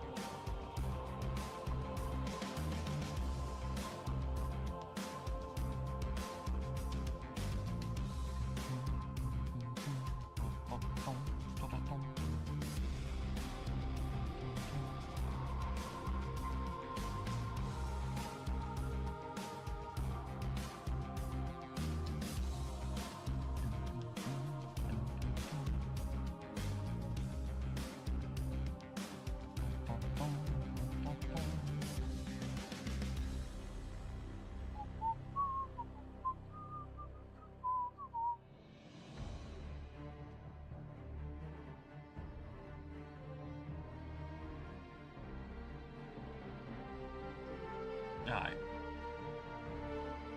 Now, let's do Veil Runner. Veil Runner, you are no mere criminal. No simple thug. Thug. Thug. You are no simple thug. That's a weird word to pronounce, to say out loud. You are no mere criminal, no simple thug. Not one of those disposables that exist for simple, cheap, lowbrow jobs. You are the expert. The one thing every under-the-books operation needs. Your clients are the top of the rung. Oh, why is there a boss there? Fuck off. The top of the rung, the bosses, the CEOs, justiciars, and the most affluent. You are the master of being unnoticed, even out there in the open. Your very shadow blending in the scene as if you are part of the background. So it seems. Or when was the last time you had an important gig? When was the last time you were planning? You were at a planning table, being the center of attention.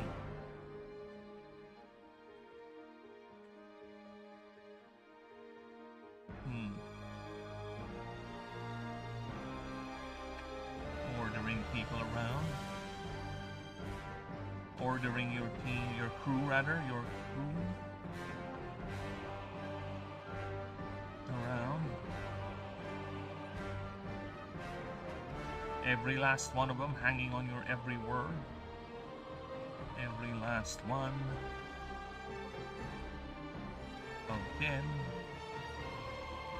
hanging on your every word. There you go. Do you still remember the feeling of being the center of attention?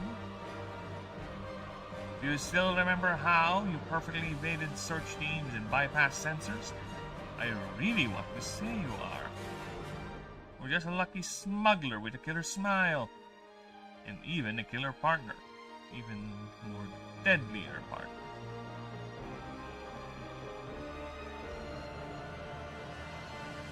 You claim to have fancy tech,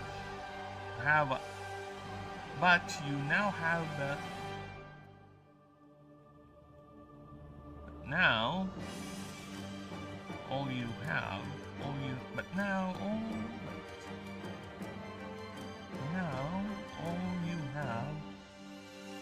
are a bunch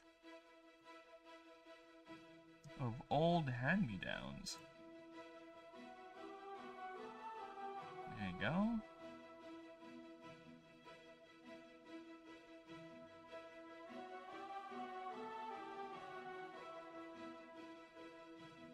You are a bunch of old hand-me-downs, most likely to explode than work. Maybe that's really why you're here. Maybe that's why they really don't notice you. You're washed up, used up, discarded here in the ass end of nowhere. And again, subversion and guile are your expertise. So, could this be all good? I mean, even the gods need an expert. Now, I think it's fine. I don't need to change it. It's a good enough blurb, to be honest. So yeah, I don't see the need to change it.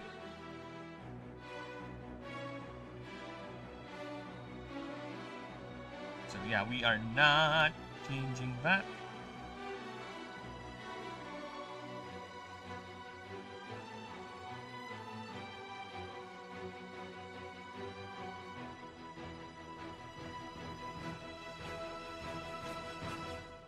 Alright, so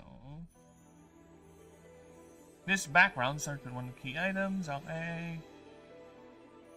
That's the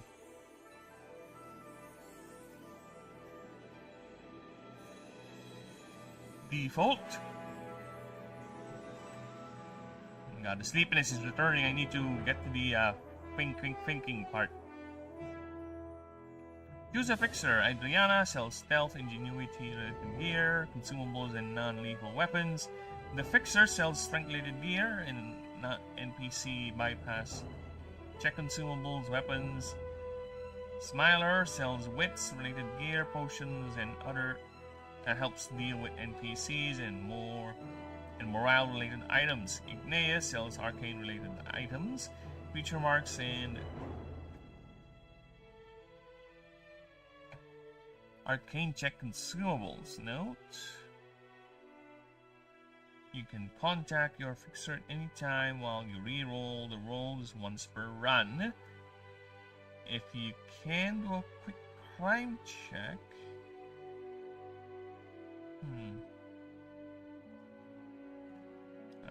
Contact that fixer will tell next. And therein, oh, you will. If you've done a crime check, you cannot contact that fixer till next run. Okay.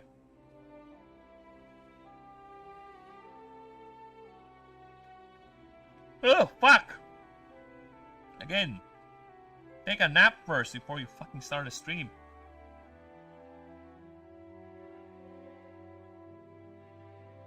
Next.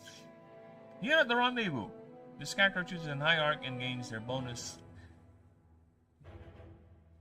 Also,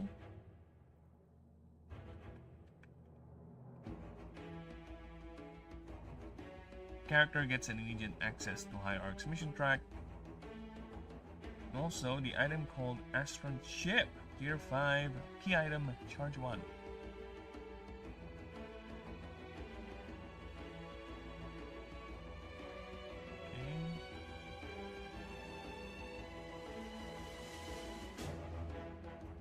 You can use one charge to pass a crime check or a non-hierarch god dialogue check. This item is lost after you complete the hierarch's mission track. This item gains a charge for successful hierarch mission. Yeah, I think we're fine with that. I don't see that as being a problem. No need to change that one.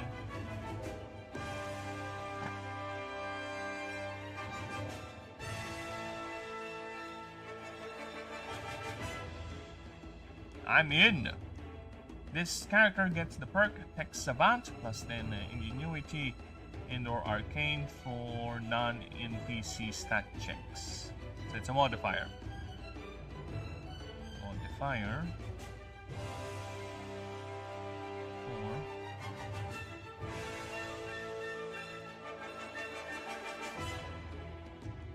This character has -5, huh? Yeah, I think it's fine. It's not that egregious. Right? It's not like you're literally breaking the rules for creature party limits. Yeah, I think we're fine with +5. I don't see any need to adjust anything for Tech Savant, to be honest. Unless there's something I can think of within the next few minutes.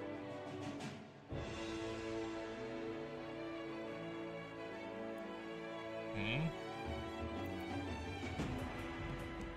You hear that? That's me cutting my nails. You know why? Because my brain is once again telling me to fall asleep. I'm trying to keep it awake. Alright. -1, which is basically a Star Wars reference. This is my smuggler right here. He's my Han Solo. I kind of want to... You know what? I have an idea. I kind of have an idea as to what to do with the 6th option for Veil Runner. -1. This character gets an item called Grubby Hand Cannon. Tier 2 weapon trinket 2, weight 2. Once per turn during your creature's turn. Once per round, rather. You must have 4 extra arcane to use this item. Or roll a 1d20 on a 15 up. Deal 40 fire damage to a target creature and it gets this perk.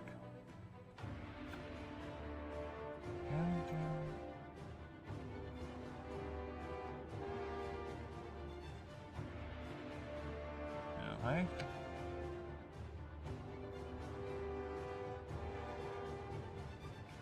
Alright. If I still continue on doing the headbutting, I might just have to give way and just go ahead and do the sleepisms, but I will hold on for as long as I can, alright? But I am really doing the headbutting. Someone call me a slur, maybe that will work. Wake me up.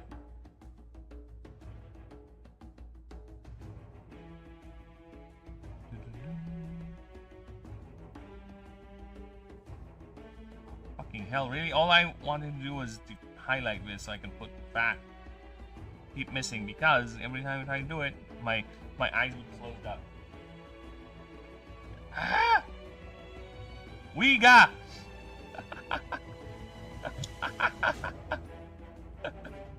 That's almost can wake me up.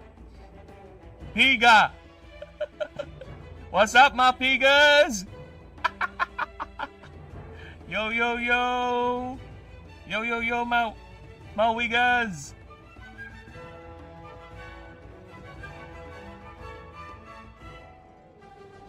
Sorry.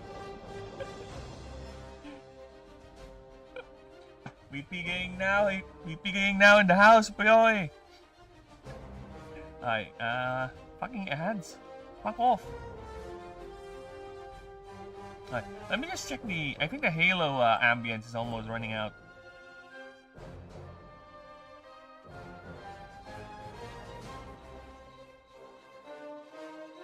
Alright, we're done with the Halo. Let's go back. Let's grind. Yeah, let's grind. Okay, my piga, let's go. Washed up, but could be. Alright, this character starts with an item called Mark II Stealth Suit. Tier 3. Torso, weight 1. And oh, by the way, speaking of that, since we're doing rules, I kind of want to show this off, alright? Or rather, to try this out. Because, as we all know, the game has a very unique level up curve when it comes to its creatures, right? It has a very unique level up curve. So, each creature levels up like this. It has different level ups where, like this, right? Every level up, a creature gets 25 HP, plus 1 power every 2 levels, plus 1 DR or defense, plus 3 levels, plus 1 speed for 2 levels, and plus 1 energy per 5. Then, plus 1 MD per 30, 50, 75, and onwards. Right? So that's how it works, right? So, to make it easier for players, I have come up with a little numerical sequence, and I don't know if this will help, but for me it helps out a lot, because I'm very bad at memory, alright? This. You see this? 25, 2, 3, 2, 5. That is the standard growth rate for all the stats up to mana draw. Because glyphs, or rather, up until energy. Because mana draw is fixed to, again, 30, 50, 75, 100, then 120, 140, whatever, right? So it's easier to remember. But for the other stats, we have that formula. So for people who want to track the level up growth of their creature, they can just remember that sequence of numbers, right? So 25, 2, 3, 2, 5. Now, what if the creature's primary stat is, for example, Proceratron, its energy? So the order or the numbers would change. So it's going to be 25, 2, 3, 2, 4, right? Because its primary is energy. So instead of having a +1 energy per 5 levels, it gets a +1 energy per 4. So it changed the sequence. See, it's a cute little system I come up with, or got inspired of coming up with, to make things easier to memorize for creature stats. What if it's DR? So the numbers are going to be 25, 2, 2, 2, 5, S. Why is there an S at the beginning, at the end? Because Hulikun is a swarmer. Swarmer types do not have a normal MD growth. The first time they'll have an increase of their mana draw is level 50. And Ethereals, instead of 1 per milestone of MD cost, so 30 plus 1 rather, 50 plus 1. For Ethereals, it's +2 because they're that powerful. So instead of an S, they have an E at the end. Now, how about for creatures who, like Illumiwand here, its primary stat is the unique move? Then basically, it's the normal number, the normal sequence. It's just U at the end of it. So that means its primary stat is the unique move, right? So I think it's an okay system. Actually, it's much more easier for me to remember certain things when it comes to the level up curve, right?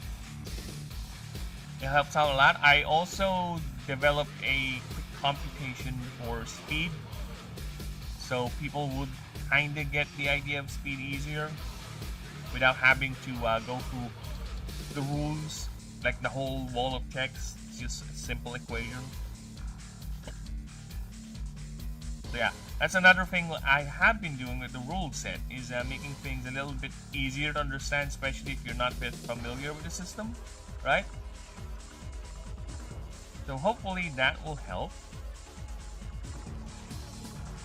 Let me just italicize the numbers here real quick.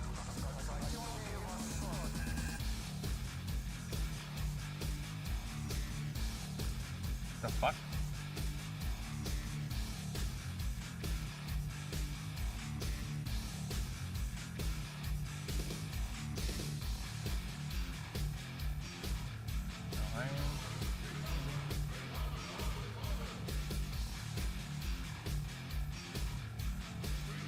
Alright.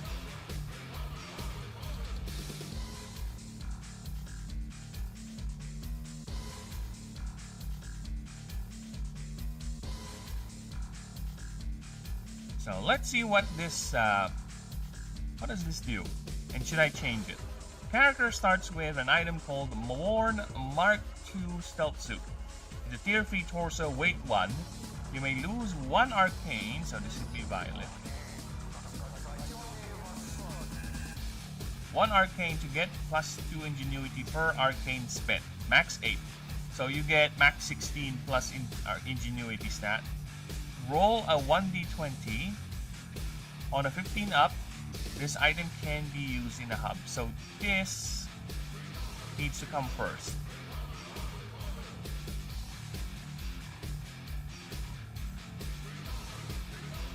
Right, this needs to come first before using this item in a hub. Yeah, because even though you're wearing a stealth suit, sure, you'll be stealth, but people will see you turn stealth. People are still gonna be on guard, so you need to succeed a stealth roll full before you actually become stealth. Alright? In the hub.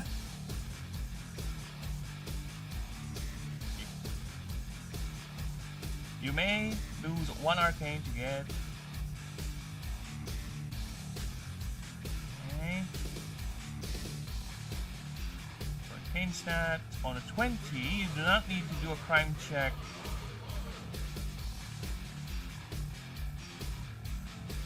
Oh, fuck off.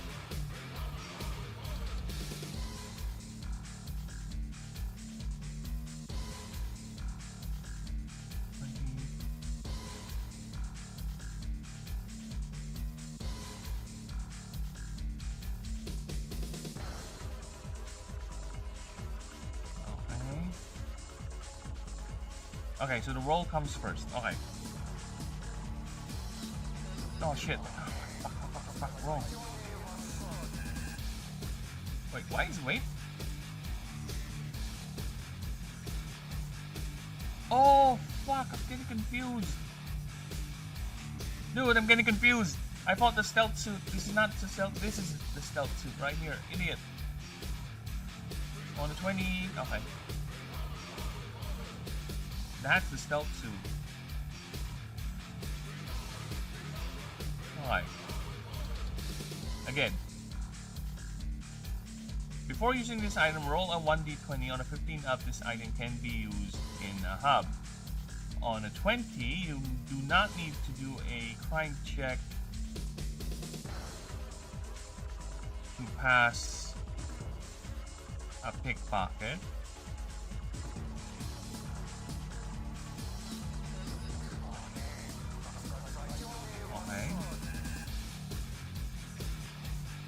On a 1 to 7, you cannot use this item in the hub for till the next round.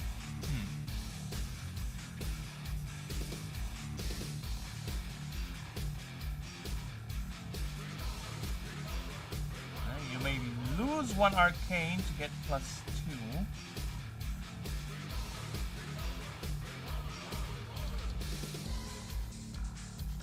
2. Also 3. Okay, so basically you need to pass a check to be able to use it inside the hub. Right? On a 20, you do not need to do a crime check to pass a pickpocket. Right? It's automatic. On 1 to 7, you cannot use this item in this hub till the next round. Okay. Isn't that a bit redundant?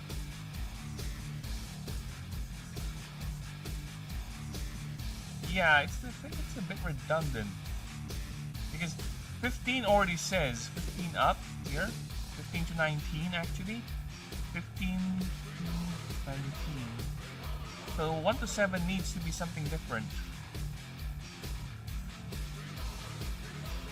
Yeah, you need to change that because we already have that with 15 to 19.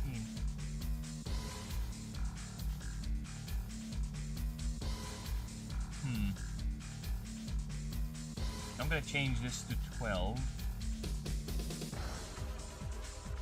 Then I'm gonna change this to 11.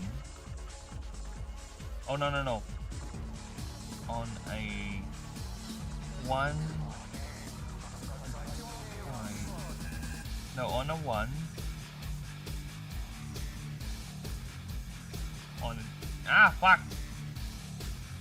On a 10 to 19.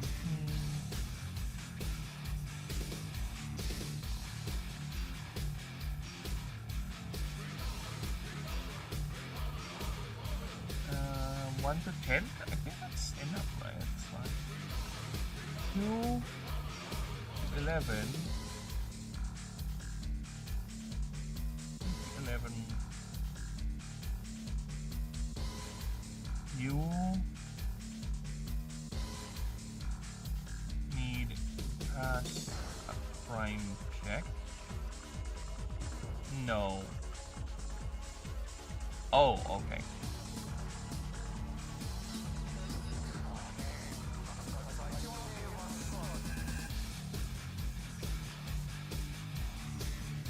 Huh.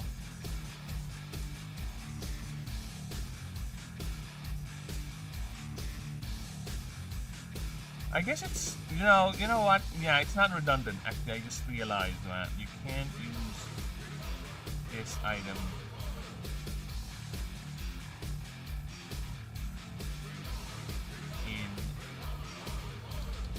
in the hub, after your next round.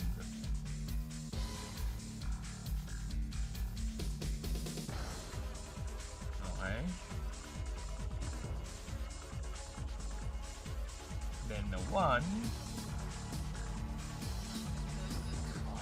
on a 1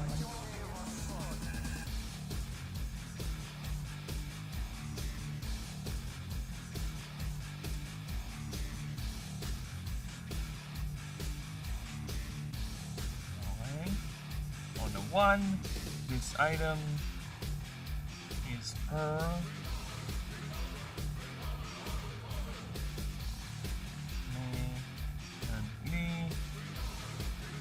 lost.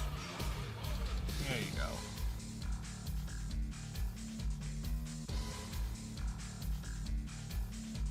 There you go. You may lose 1 arcane. Also, you get hollow keys. It's a tier 1 support item. Weight 5 or 0.50. Roll a 1d20 on a 15 up. Plus 15 modifier to a non-NPC attack check. Otherwise, this item is lost. So basically, if this thing's broken, it's broken. You can never reacquire the holo key. How can it look like it's rusty? It's holographic. Decayed. Deteriorated. Flickering.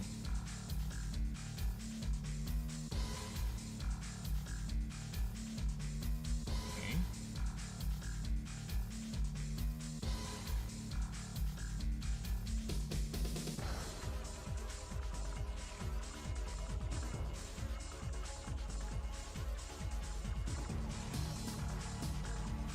Do you have a feeling? Plus 3 wits and ingenuity. I think it's a bit too overtuned, to be honest. the more I think about it, I think it's a tad too overtuned. Just a tad. It's plus 3. Oh, the minus strength didn't kick in and arcane. Okay. Right, so minus 1,500 currencies as well at the start. This character gets the first. Don't tell me the odds. Once per round, you may have this creature re-roll the result of any ability, move, or special effect. This ability, using this ability again in the same combat encounter, will increase its cost to 10% of the creature's HP. So yeah, I think we're fine.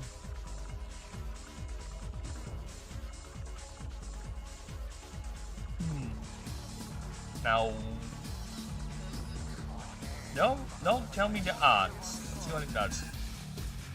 Once per round, you may have this creature re-roll the result of an ability, move, or item effect. Basically costs 10% more.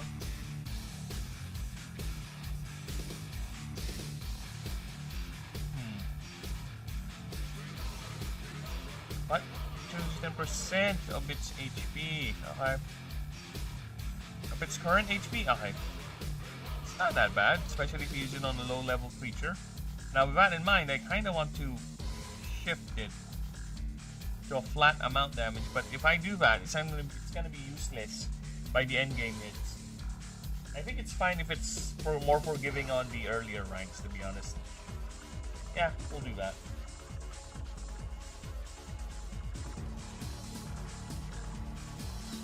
Next, I have 3 more to go. Justiciar is the next one. You are the law. Well, not really. Eldritch is the law. You, however, are her arm, her protection, her judgment, and retribution made manifest. You who has seen and who has seen and read too many criminals, or rather, read and let. I think let was the word. Let too many criminals walk away.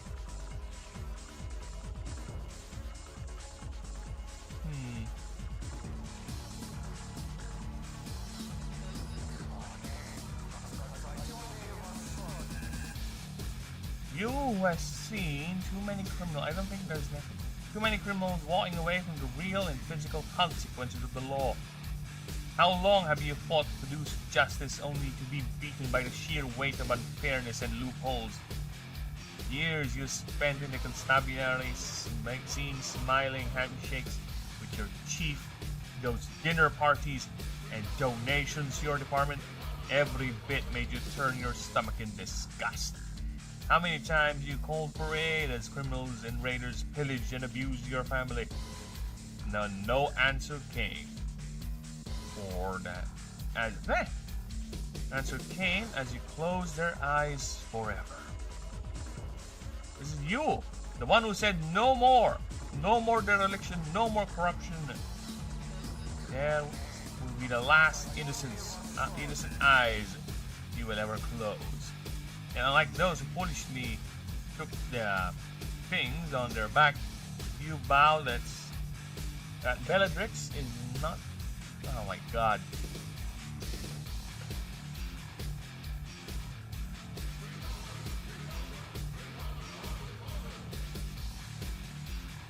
Yet unlike those who foolishly took things in their own hands, being nothing more than a blind, rage-fueled anarchist.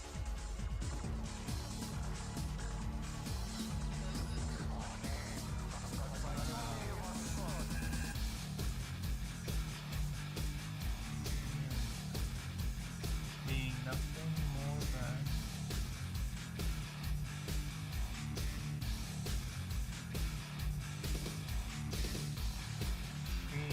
than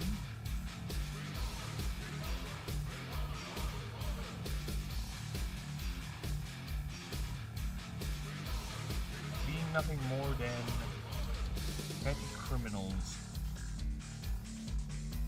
Petty, impatient,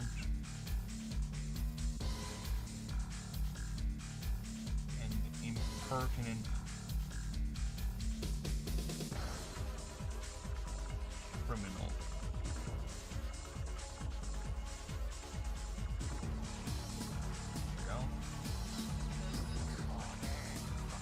You! Oh, fuck off.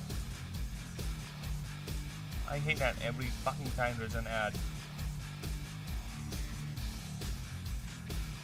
You know.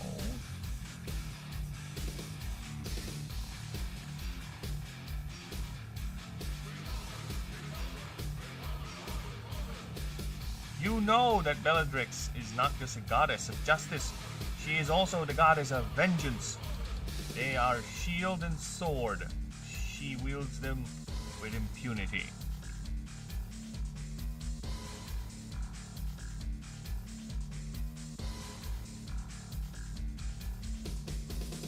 And she wields them with impunity.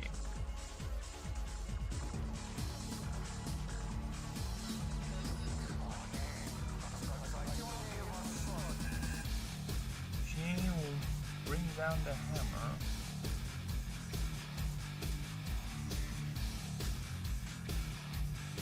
Bring down the hammer, and you are the hammer, winning or not. Okay. Revolving.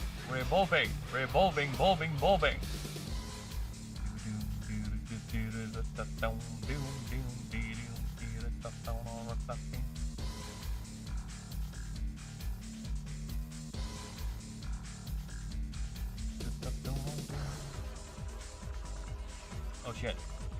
Ah! Cats! Sorry, I'll be right back. Cats are doing things outside. I can hear them scratching the porch. They are not allowed to scratch the porch things. Soil. You know what I mean. No, you don't. I'll be back. Either way.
They have been told not to go there, and trust me, they will be back there, because that's how cats are.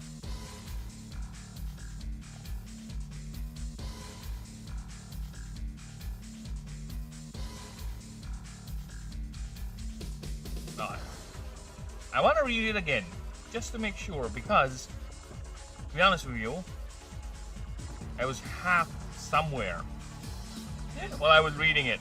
Alright? You are the law. Well, not really. Bellatrix is the law. However, you are her harm. Her projection, her judgment, her retribution made manifest. You who has seen too many crimes walking away from the real and physical. You who has seen too many criminals walking away from the real and physical consequences of the law.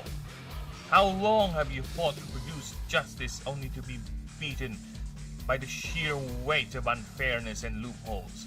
Years you spent in the constabulary seeing smiling handshakes with your chief, those dinner parties and donations to your department. Every bit. Okay. Okay. Every bit made you turn your stomach in disgust. How many times you called for aid as criminals and raiders pillage and abuse your family, and no answer, even as you closed their eye, and no one answered. Even as you closed their eyes forever. This is you, the one who said no more dereliction, enough corruption. Theirs will be the last innocent eyes you will ever close. Yet unlike those who foolishly took things in their own hands, being nothing more than petty, impatient and impertinent criminals, you know that Bellatrix, this is a bit odd, the way this thing, you know that Bellatrix is not just the goddess of justice, she is also the goddess of vengeance. They are shield and sword, and she wields them with impunity. She will strike, she will bring down the sword.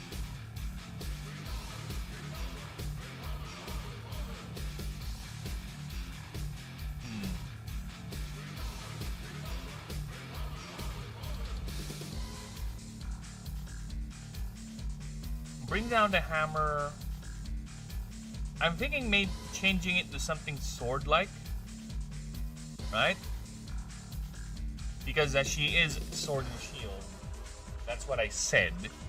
Unless I change it to hammer and shield, right? Hammer and sickle. No, Bellatrix is a communist. He's not a filthy communist. He has weighing scales, alright? She strives for pure fairness and purity. He's no filthy commie.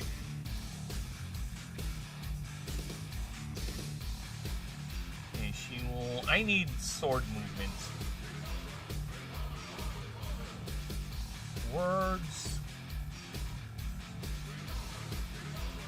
to associate with sword strikes.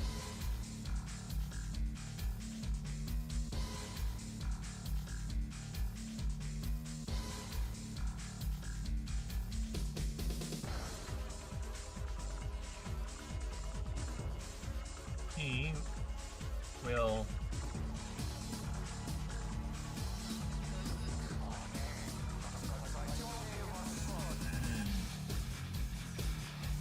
slash cut pierce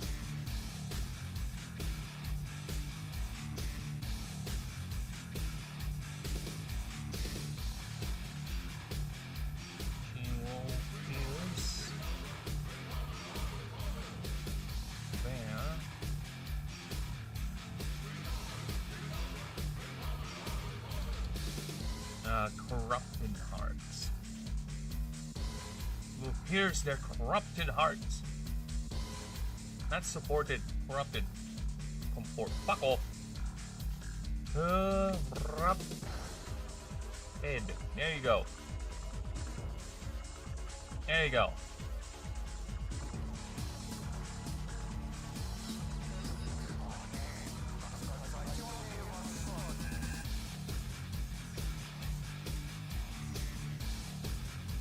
That's how you do it properly.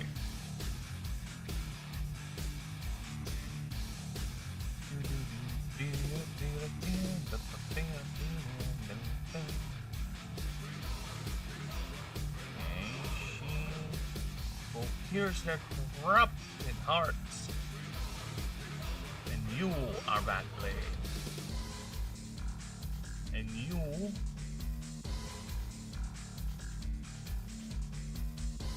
will deliver them to her.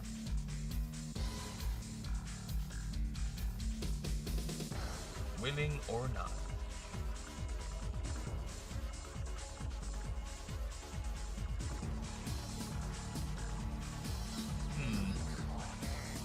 You will pierce their corrupted hearts and you will deliver them to her.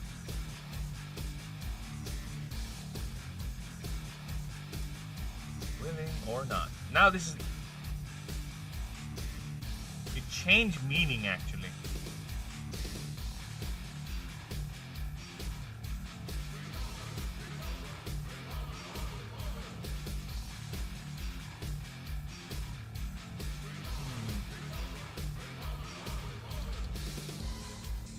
Yeah, it changed meaning from telling or making it ambiguous whether you really want to do it or not to the targets being willing or not.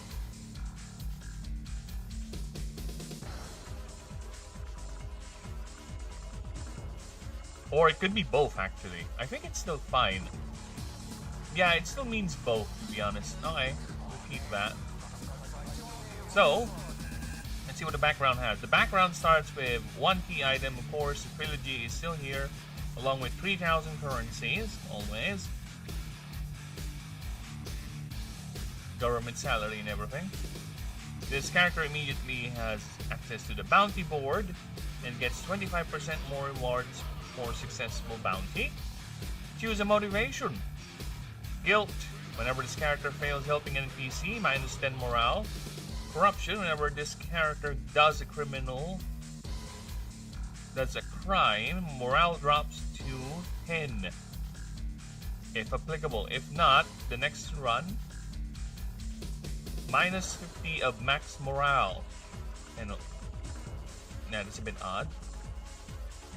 Gotta go? No problem, Denisio. Thank you for stopping by. And I will continue working on this. My brain is still a bit of flumps, but it's slowly recovering. I just need to fight it. I'll work on this as long as I can, then I'll take a nap. It should be the other way around. I should take a nap before doing the streams, but I got a bit impatient. And, well, I'm here. And yes, have a good one, brother. Take care. See you next time.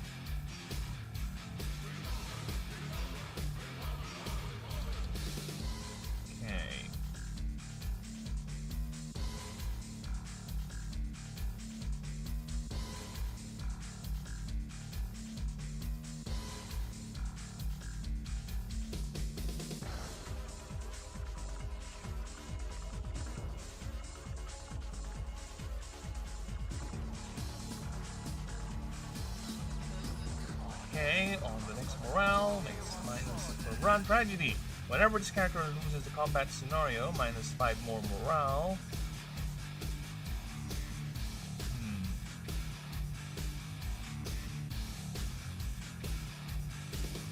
Just to keep it in line with the rest. Minus 10 more morale. Law, this character cannot commit crimes and cannot negotiate with merchants.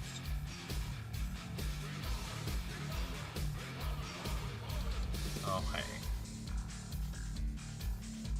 Negotiate with merchants and bounty targets. There you go.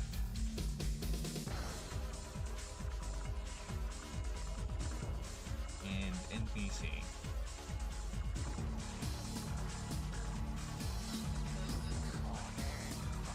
The Dallas Arbitrage. Let's this does. This character has Bellatrix as their patron. If the character is a Sullen or Opprix, they start with 2 favor rank. Okay.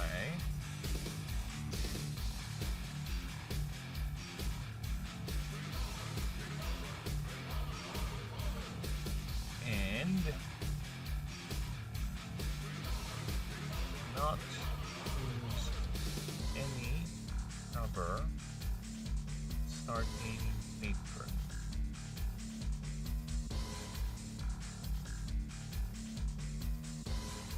This character cannot earn any other favor from other gods till they reach rank 4 with Bellatrix. This character gets this perk, Smite the Wicked. This character gains plus 20 favor per bounty claim, half on prestige ranks. When fighting a non-bounty NPC, this character may declare the NPC guilty.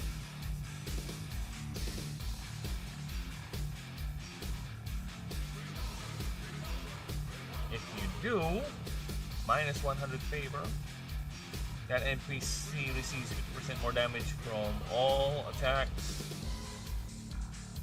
from all damage effects, from all damage effects. Oh, from all attack damage and effects. This can be done once per run. I need to put in the clause. Favor, loss, and cause.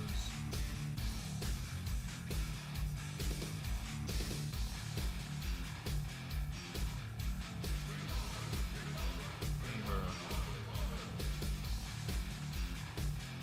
A favor rank. There you go.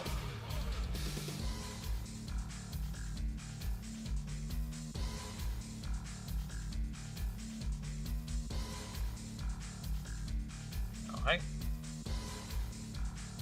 Bounty Hunter, Bounty Maker. This character starts with a set bounty target at tier 1 maps.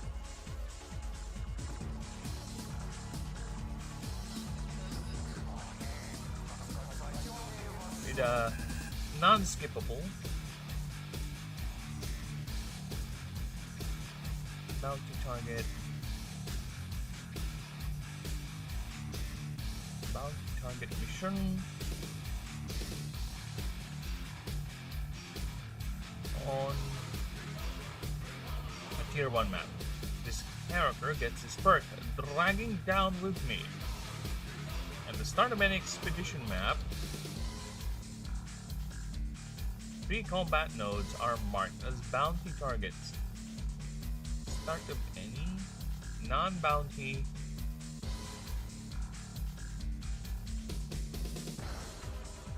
non-unique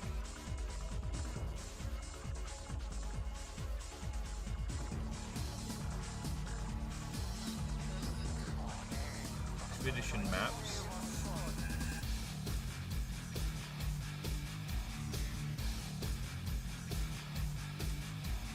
Combat node.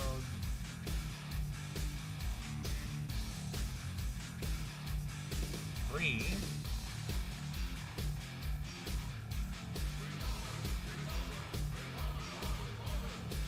The fuck?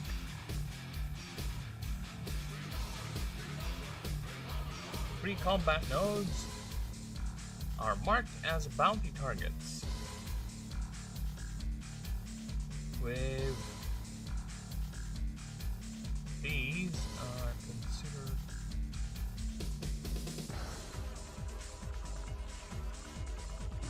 to be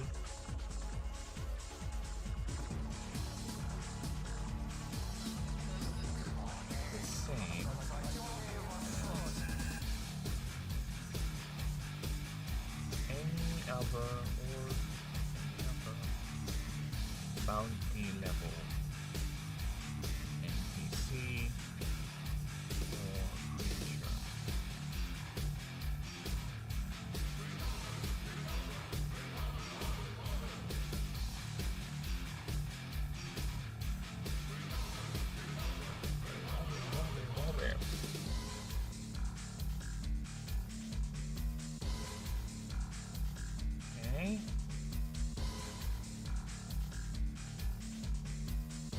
this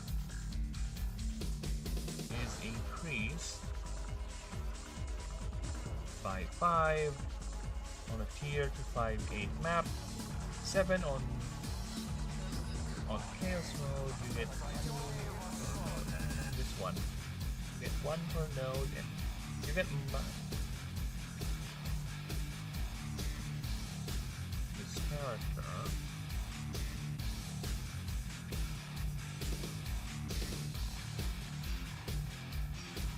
gets minus morale per smart mode on the next run.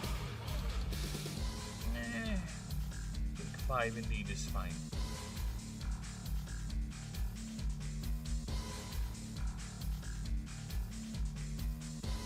Yeah, I think that's fine.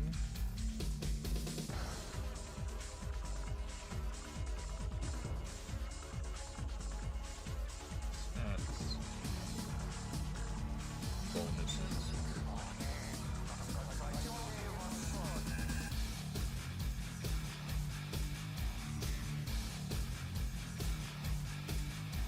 Okay.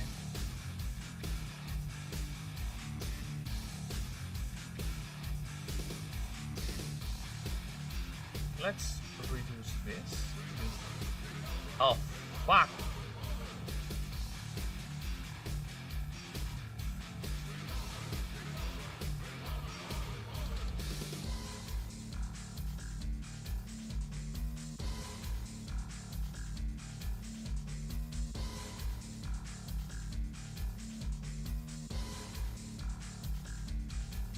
Alright, next. Trauma bonded. You must choose 3 motivations. This character gets this perk. We are all that's left. Star creature gets plus 30 HP, PWR, PR, and stat and speed. Okay? Green. That. That. This bonus is reduced by 5% per creature in your current party. Okay.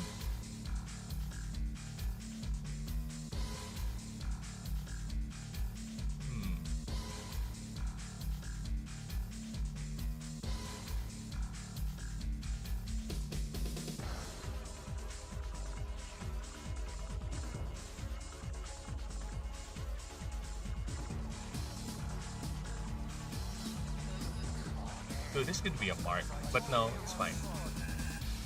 It's fine. 30%.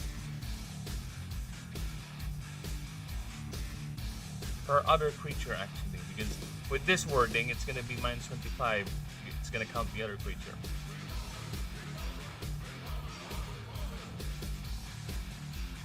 Yeah. So if you have 7 creatures in the field, or in the party, it's basically killed, nullified, this effect.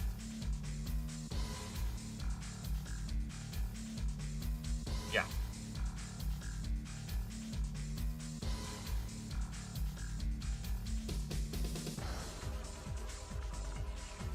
I was deputized, actually.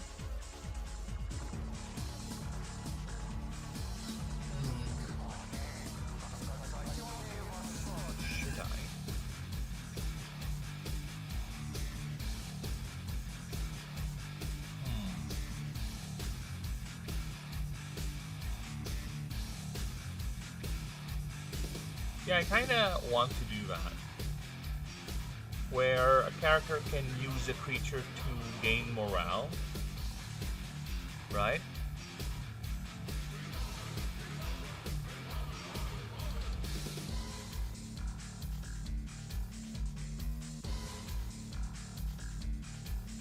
That's it. I think it's fine.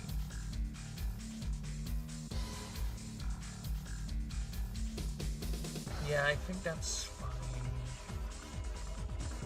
I was deputized, actually. Let's move to that one. I was deputized, actually. this character gets this perk, Partial Dedication. This character does not suffer from its motivation, and only once its morale is at below 50% of its max value and is at a hub, this character only once this I get that. This character does not earn extra rewards from bounties. Also, this item, Shiny Deputy Badge. Tier 5 key item, this character gets Twist key modifier. To any dialogue check, this can be used 3 times per run. This item is turned into a Deputy Star the moment this character is caught doing a crime, unless they pay 1,000.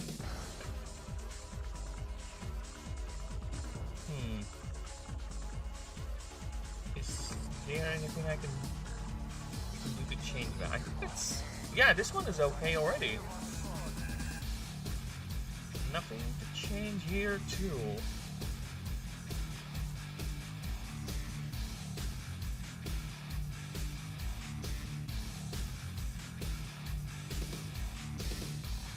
Yeah, I don't see any reason to change anything here. It's fine.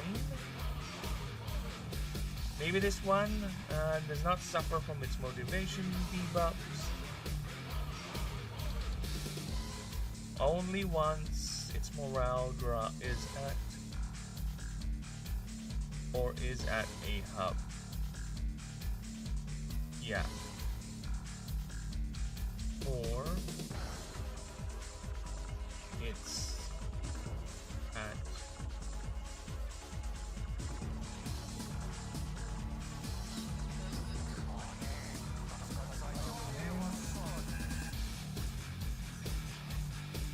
yeah, I can remove that. That's a qualifier. This character does not suffer extra rewards. Does not earn extra rewards from bounties. Also, this item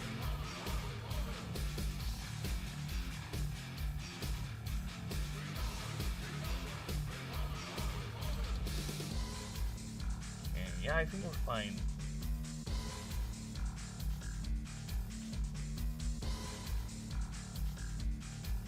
Yeah, I think we're fine with this one.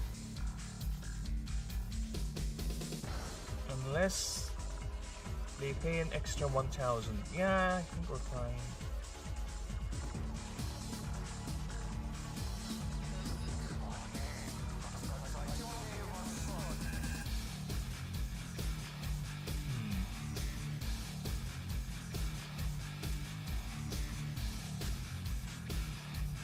Unless they pay an extra 1,000. Yeah, I don't see anything we can change here. We're good. Sounds nice. Sounds decent. So no changes here too. We're gonna keep that.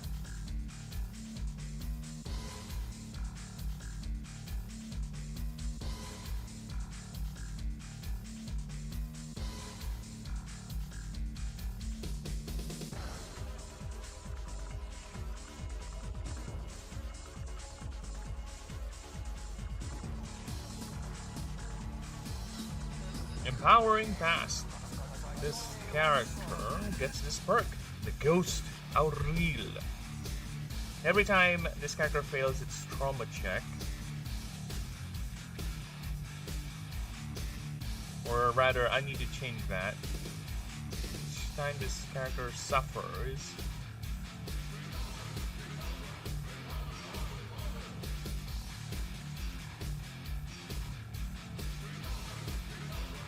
suffers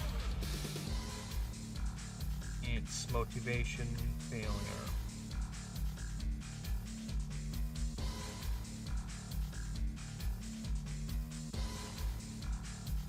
Motivation effects. This character gains 10% of the need XP to level up. For corruption, this character gains 20% instead.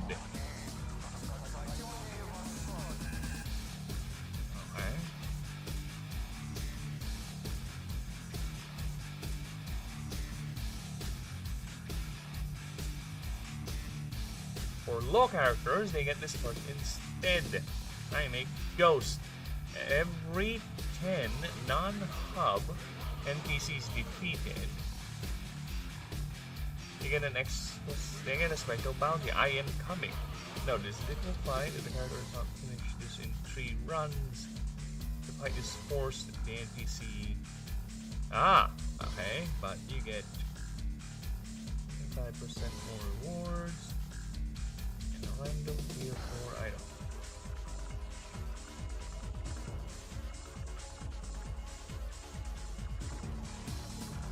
Okay, I don't see the need to change anything.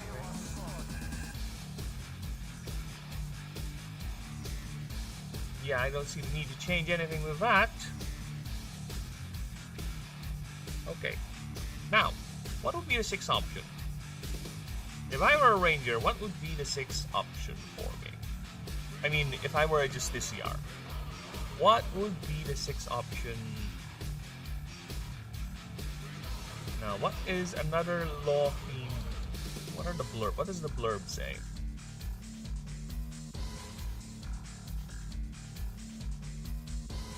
Right.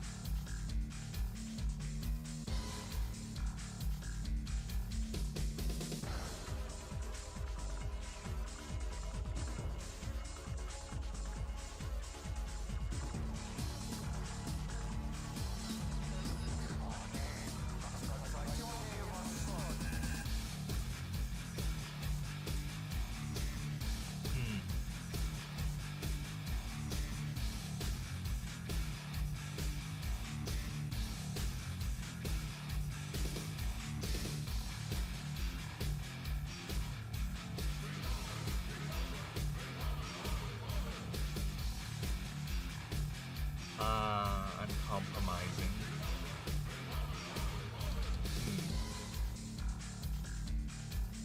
How about empowering the law?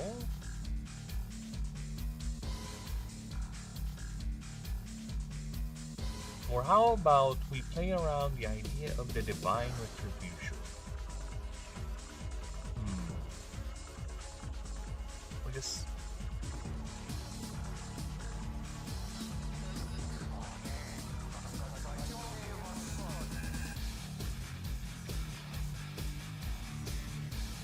empowered motivation.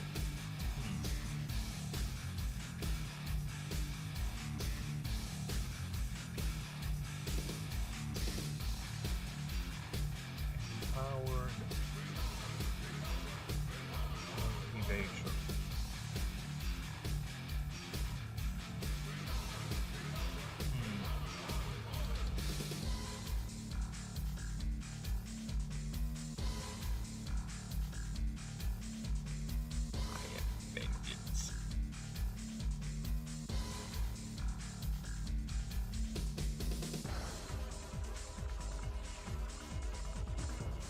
There you go.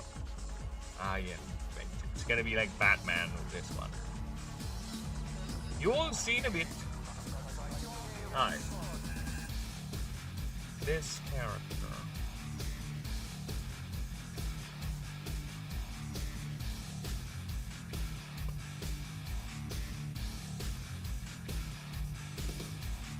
Ah, it's another perk. Let me think here for a bit.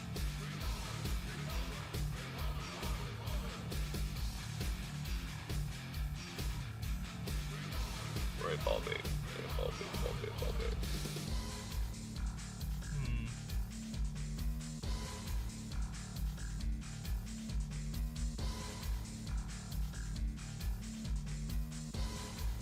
Is it a mark?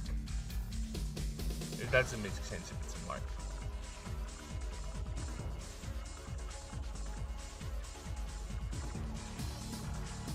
This character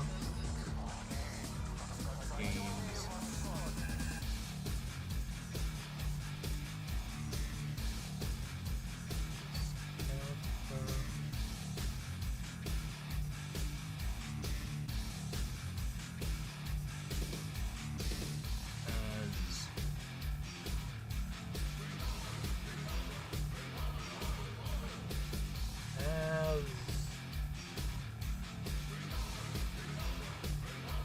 Is it a perk? Because I've been adding in a lot of perks already.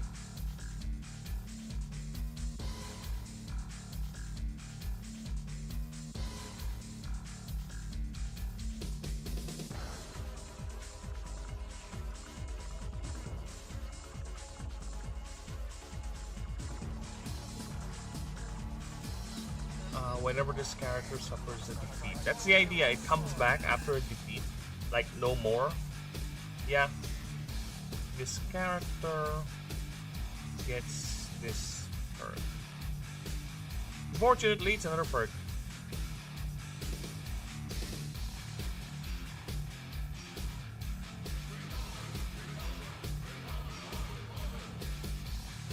Oh, fuck. This is how sleepy I am. Don't have an additional one for Veil Runner. I need to go back to Veil Runner after I'm done with this one. Shit. Who gets this perk? No more.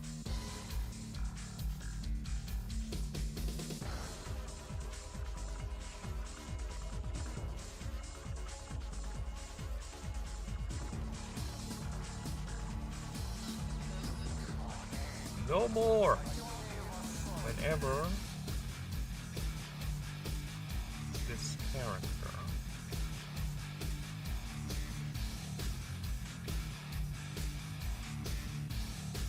suffers its motivation. Okay.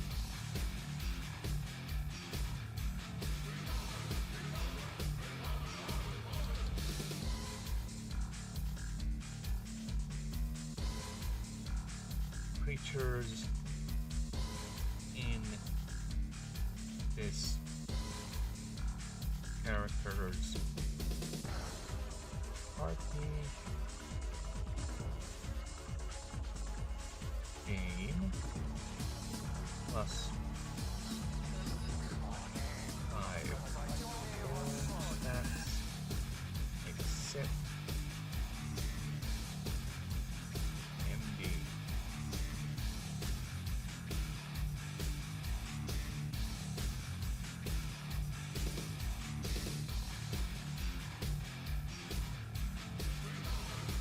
That's DR, idiot. B. Cool. For each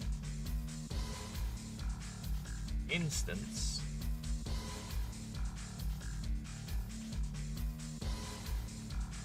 on for the next combat encounter.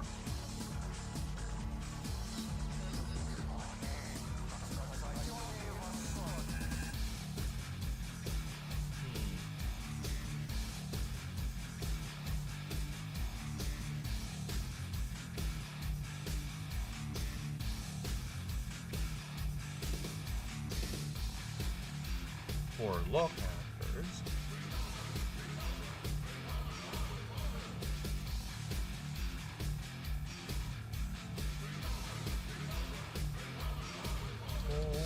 for corruption,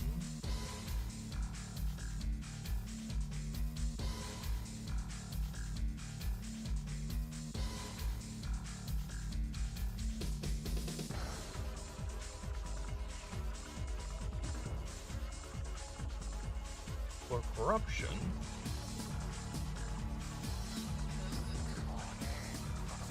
features a funnel.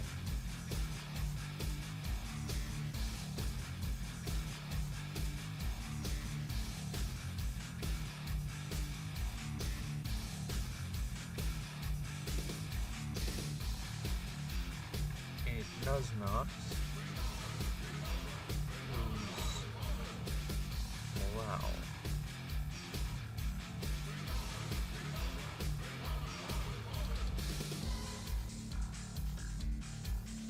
However,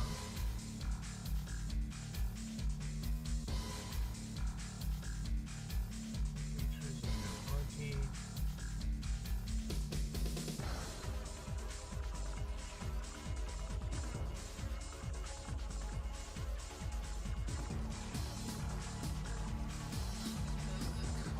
for corruption.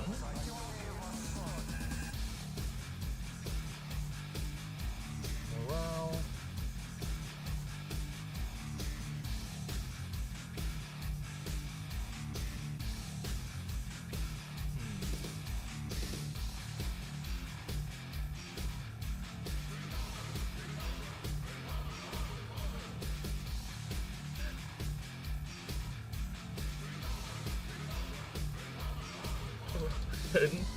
Wait, you are committing crimes.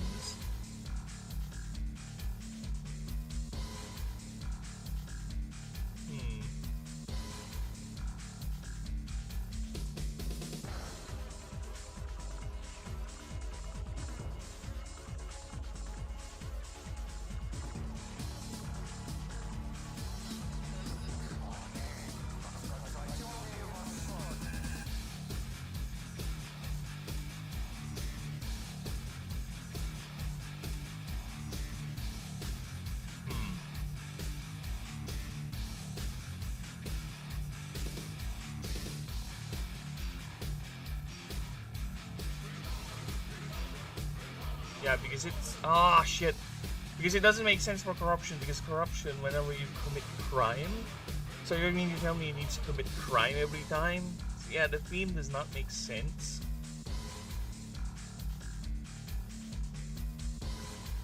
It does not make sense if that is indeed the case.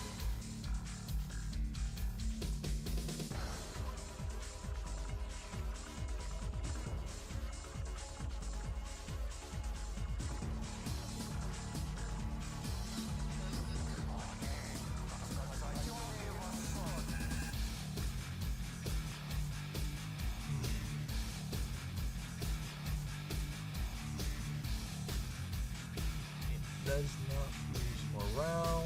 Shit. Ah, okay, I'm getting a bit hizzy on this one. Yeah, it doesn't make sense the more I think about it. Because you're gonna actively... Unless... we change it.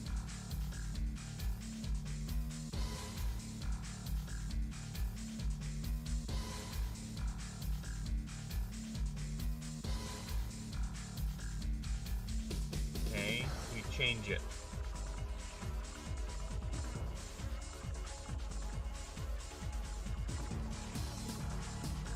Alright.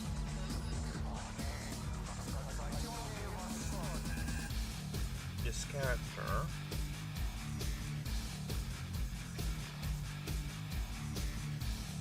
gets a new motivation.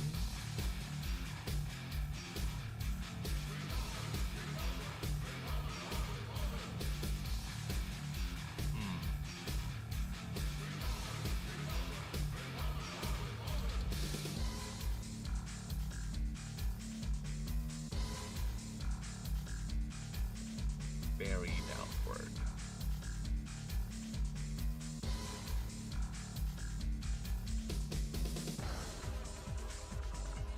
Buried past.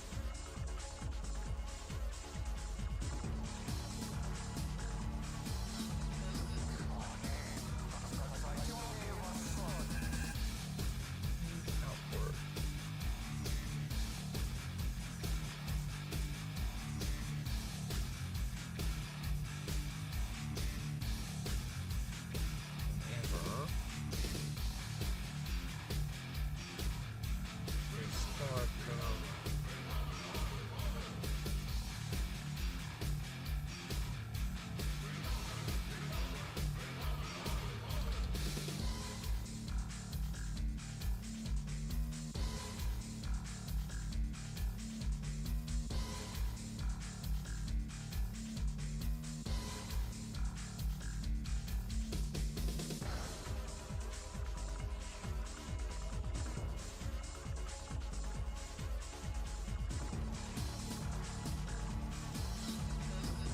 Whenever this can occur, it's gonna be a creature focused one.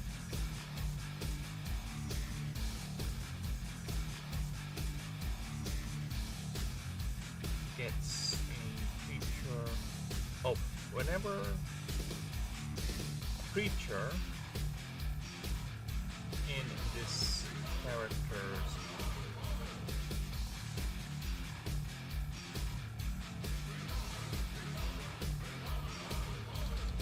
party gets incapacitated,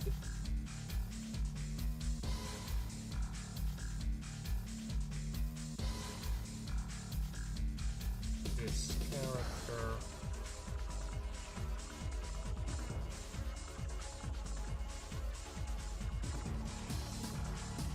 suffers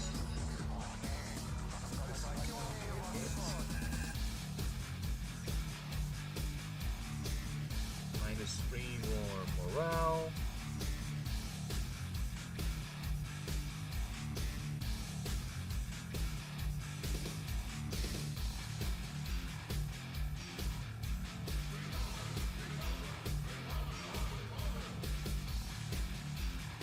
Gets this mark.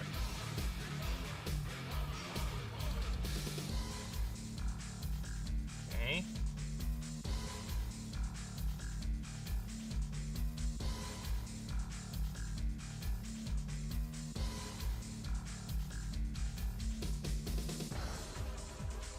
Separate its motivation effects.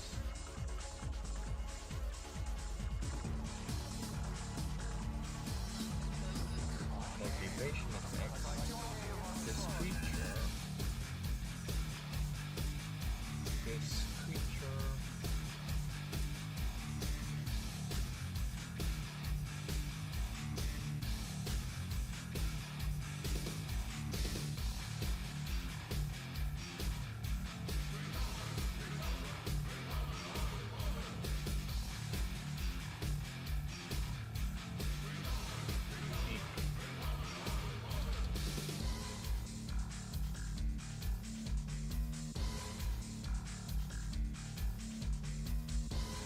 creature gains +5 to all stats except NP for each instance. For each instance. Next.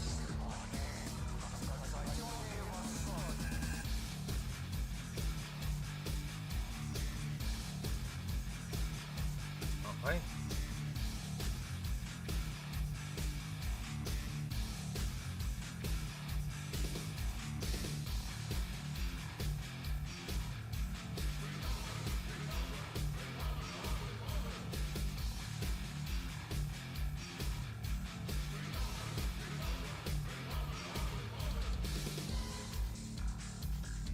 Also gets 3 of this mark.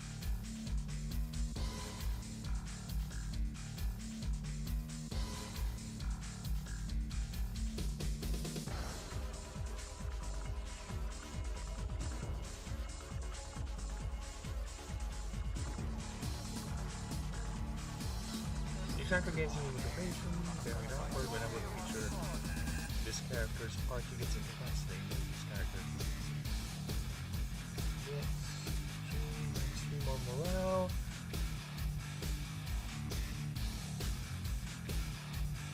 Also gets 3 of this mark. No more. Mark unique. Whenever this creature suffers an effect, this creature gains +5.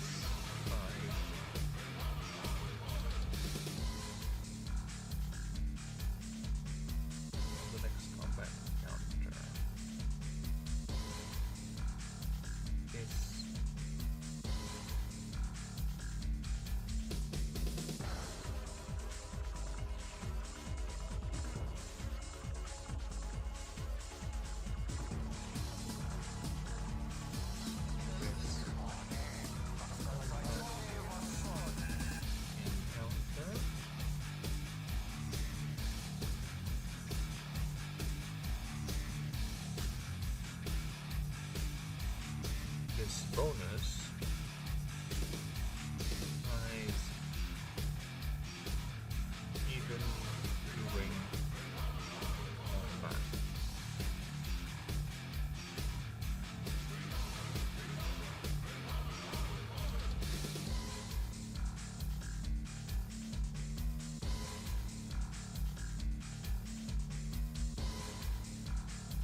other vehicle sections on Half-Life 2. Yeah, okay. Now I need to go back to Veil Runner because Veil Runner has nothing.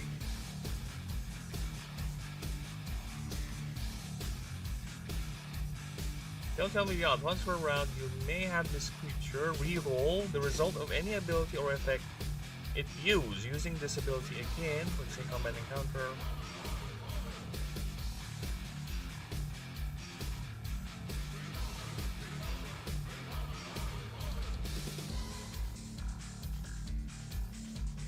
Alright.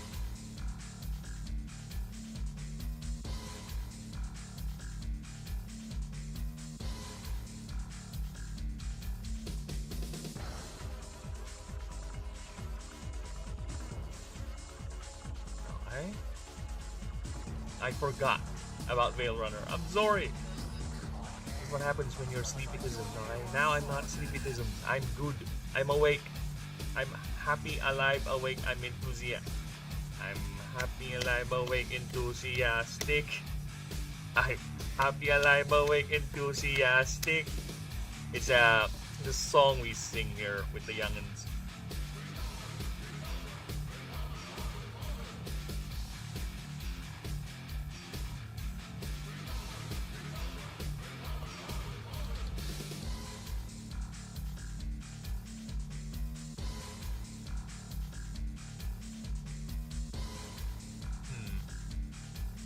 What would be? Let's take a look here.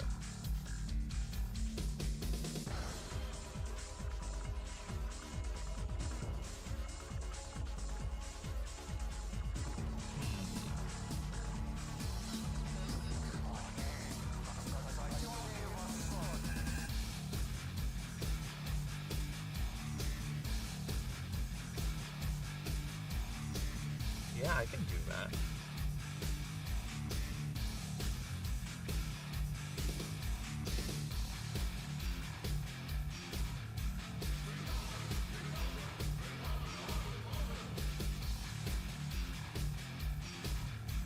Pulling strings.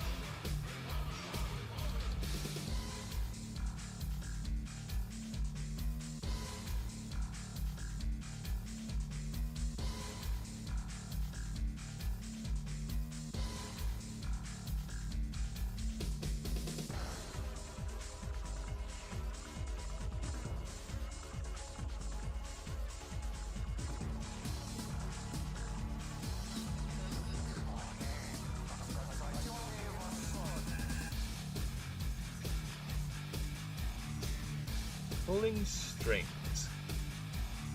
So how do we pull the strings? What type of string pulling are we referring to here in the game? Alright. So the idea is, you know, you've seen John Wick, right? Well, people who have seen John Wick, there's this thing, this little coin they have, right? And that coin is like a special chip sort of access for the assassin group that John Wick belongs to. So you're seeing the thing now, the drift, right? So that is basically what the chip is, or the idea is, at least.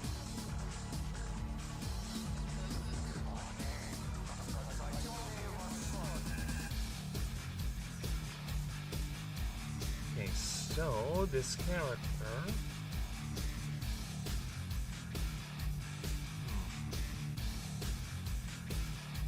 Wait. I don't want to add him another perk. That's my thing. But it's the dog. No, it's fine. I think it's too much. This character gets 5. 5. Oh. 5. Ah, getting annoyed.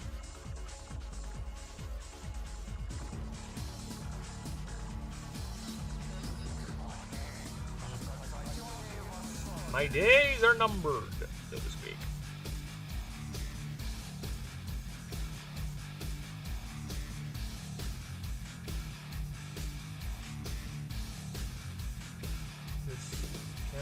gets 5. What would be the name for it? I need some inspiration here. Name of the coins in Wick. Or what's the name of the coins, ancient Greek coins?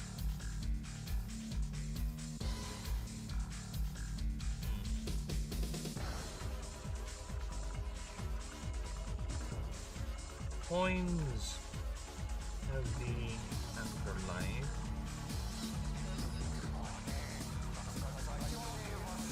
or underworld. Let's see what we got here.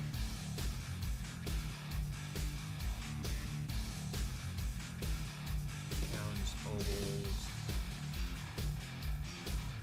Gold, silver, gold coin, makes the head.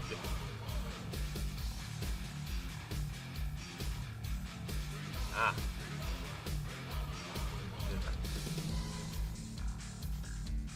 Oblace.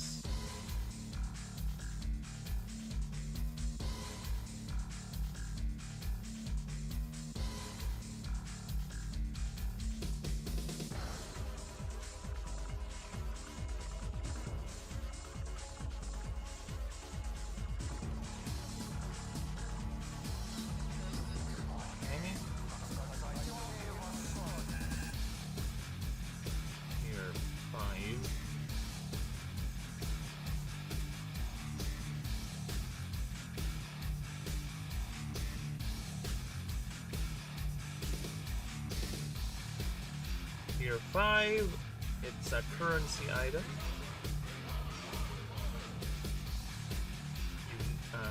Wait.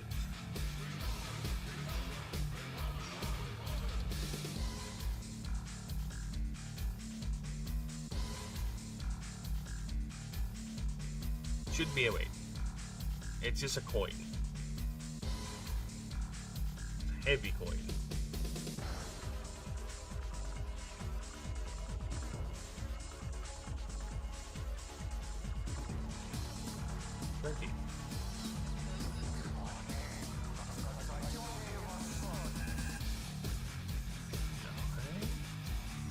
Is that all I need to type in for currency? Here, currency, wait. Unless there's something else it does. I don't think it does anything else, so yeah, I think that's it.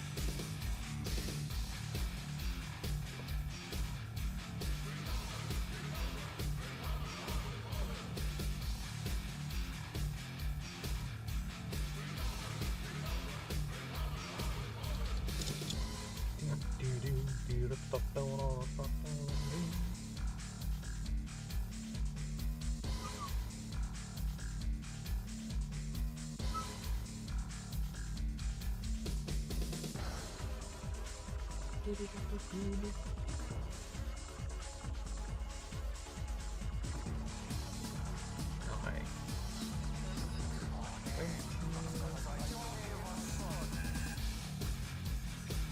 20. Alright. This item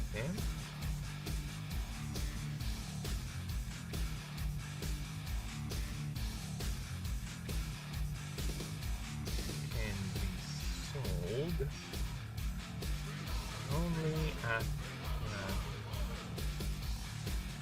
sold for 10,000 currencies.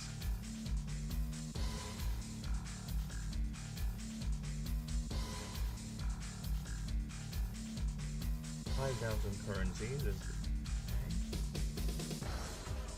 or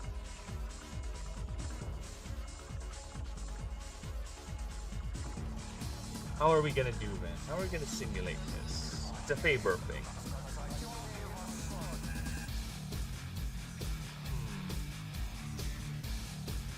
Ah.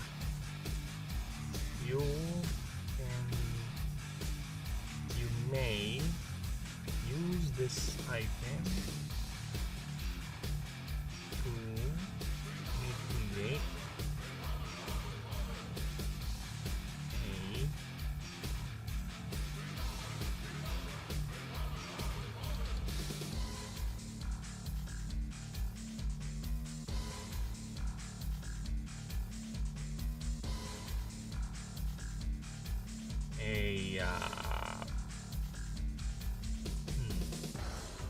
How am I gonna do that?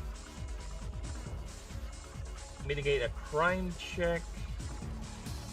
Mitigate a crime check.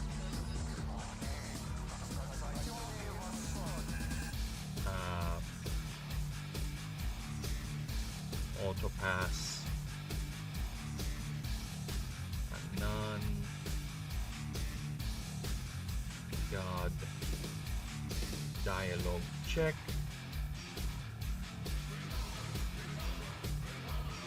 You know what? Fuck this. This thing is gonna weigh like 1.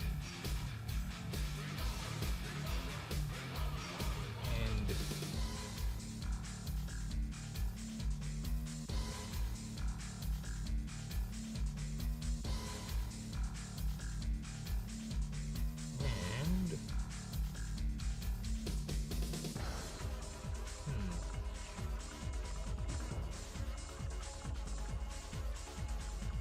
auto pass. It should be auto pass. Auto pass.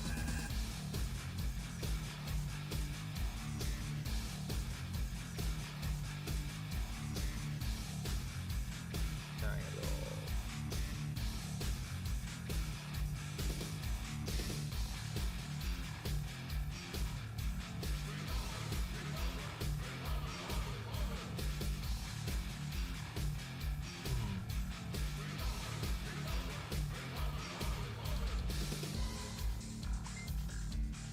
Dialogue check. Okay, what other things can the connection to a very elite underworld token can get person, right? That's what I'm thinking. So you can pass dialogue checks, you can mitigate a crime check. What other thing? You can sell it for money, it's already there, right? I'm thinking of something else.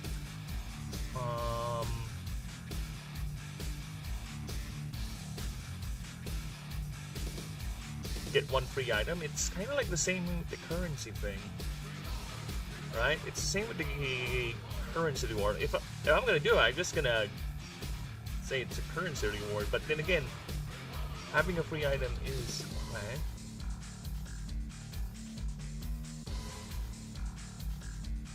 And acquire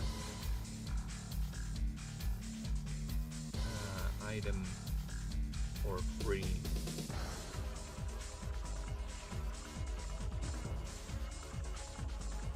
With any merchant.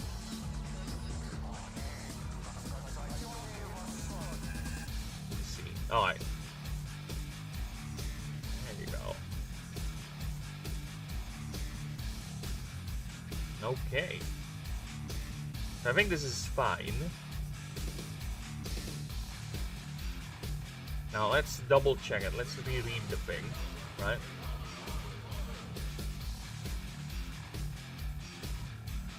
Tier 5 currency, weight 1. This item can be sold for 5,000 currencies. Or you may use this item to mitigate a crime check, auto pass a non-dialogue check, and acquire an item for free with any merchant type NPC. Okay. The weight 1, that's already 5, eating up your weight cap. So yeah, if you're a... Yeah, I think the weight is enough to offset this thing. Right? Because you start what? If you're a human, you start at 10. So it's already eating half of your carry weight. Right? Unless you're just gonna offload it. Sell it right away.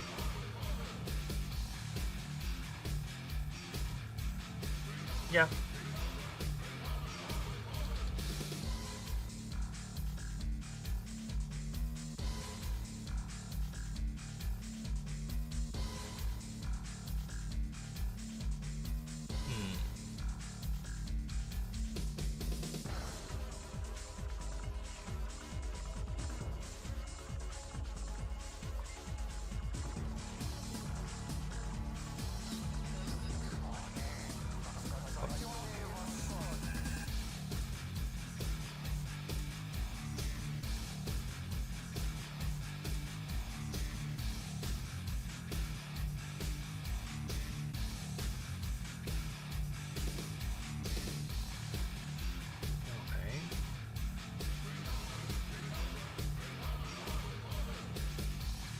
I'm thinking what other things I can put in. Some sort of a downside. But I think, again, the weight is already a downside enough.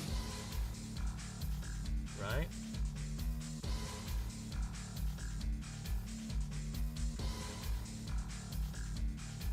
Mitigate the crime check. What are crimes you can do? It's mostly revolving around stealing stuff from merchants. Well, technically sneaking in, I guess, could be a crime check. Or, yeah, doing multiple assaults. Yeah, okay.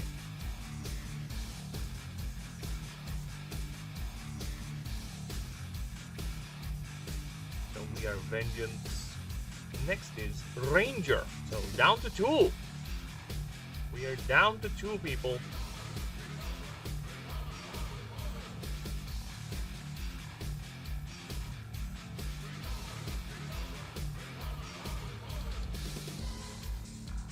Alright, this is a long one. This is another Astari sort of thing. Oh. Well, no one's gonna do it. No. Might as well, right?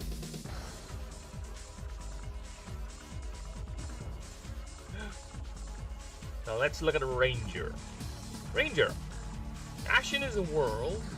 Oh, Ashen?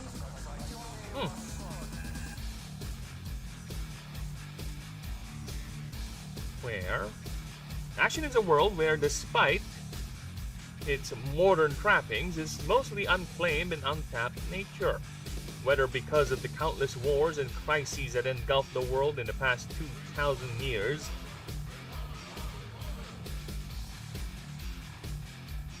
and even more smaller skirmishes, exploitation, and conflicts, whether from fringe groups,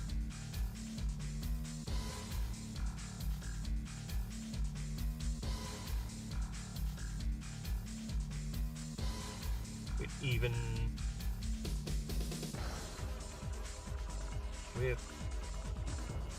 smaller, and even the gods themselves ravage the world to this day.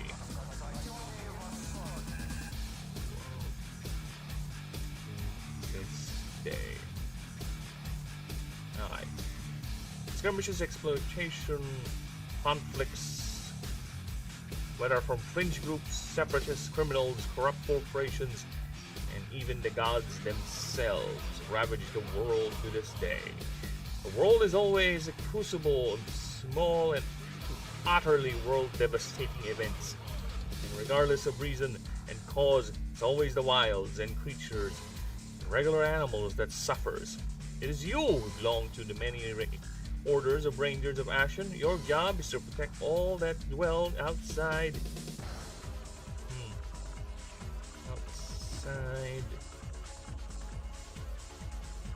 the safety of the isolated cities and notable settlements. Travelers, nomads, adventurers welcome you, while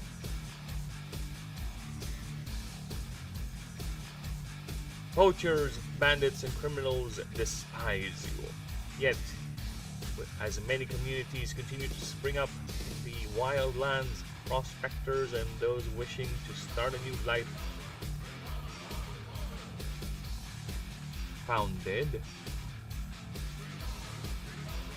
by prospectors and those wishing to start a new life away from the hustle and streets for the major cities.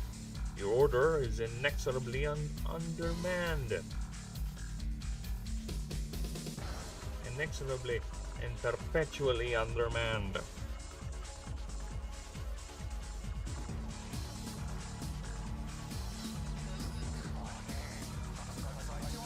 Perpetually undermanned and needs all hands and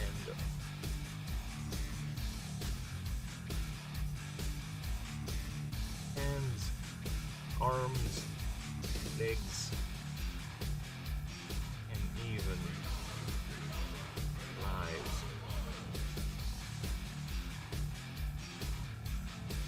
Yet, why are you here?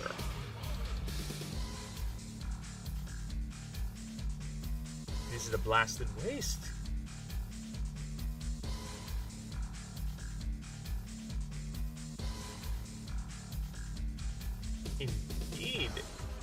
the wildest of all places. Maybe that's it. Maybe that's it. All the activity in those busy roads, killing the vibe. You're too overworked. Are you thinking it's easier here?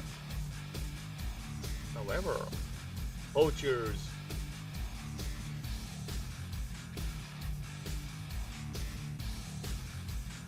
criminals, travelers, and the optimistic, and the foolish, the optimistic continue to flow into it. Continue to dive into.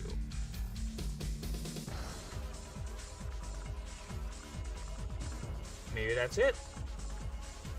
Or better yet, maybe it's nothing fancy.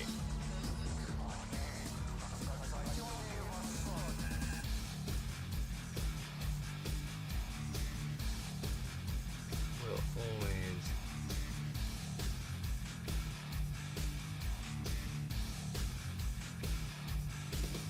but also here.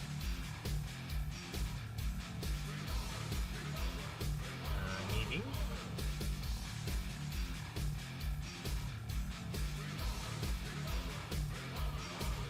Demanding.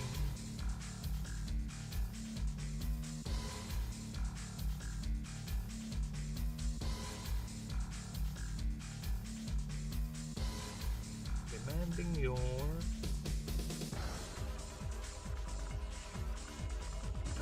skill. Stalwart.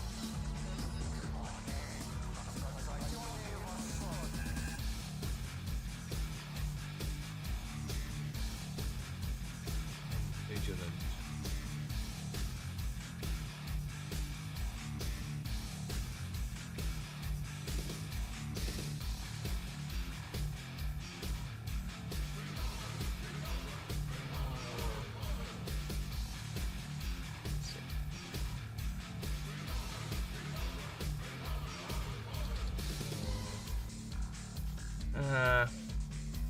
Words.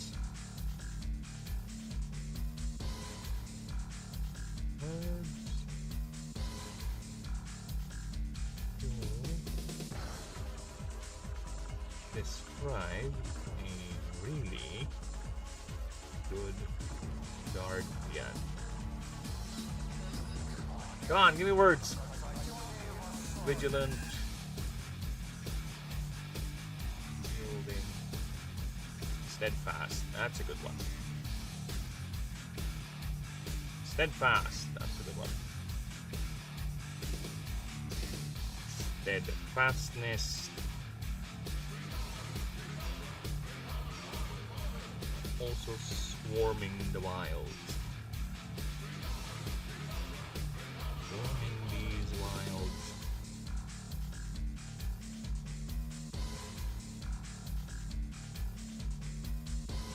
Demanding steadfastness and vigilance.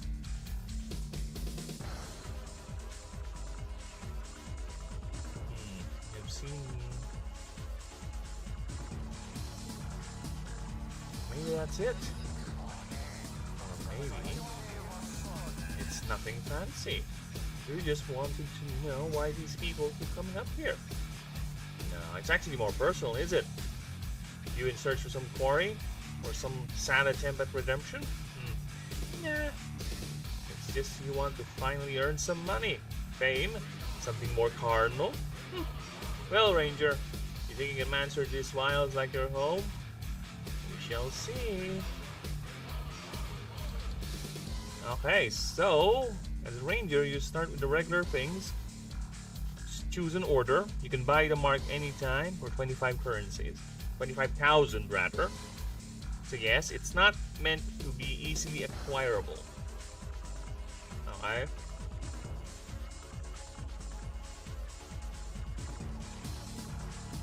So there are 15 in total because a lot of them, or 2 of them, covered a lot of areas. They got absorbed in. They're just too big. Alright? So, let's see what they are and if they need changing. Shall we? So, Yaldic, Rangers of Gadrina and Yaldesha. Protectors of the Magna Yaldeshi Rainforest, +2 Arcane. You can pick any Verdant, Fey, or Vase type creature as your starter. This character also gets a mark, Druidic Familiar, rare. During this creature's turn, this creature can use one of the equipped creatures, or this character, rather, can use one of the equipped creatures' Verdant, Fey, or Base type moves. This character must have extra Arcane matching that moves mana cost. Any moves or effects that creature or that move affect the creature taking its turn. Any moves that affect that move affects the creature taking its turn instead.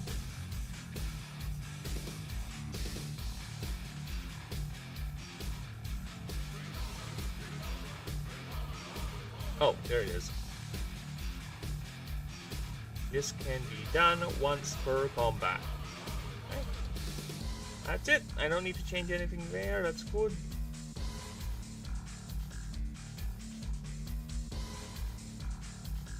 The Tichniak Brotherhood, Rangers of the Purcell Islands, known for their anti-smuggler and piracy actions. You may pick any Swarmer, Water, or Base type creature as your starter. Also, this character gets this perk, Tightly Knit. Your starter has a -2 MD. This character loses 10 morale instead if this creature is incapacitated, and this mark. Shahadid. As long as this creature is in your field, your character gets +2 Arcane. So yeah, it's extra 4 technically, because this thing has -2 and extra 2 here. Yeah. Extra 4.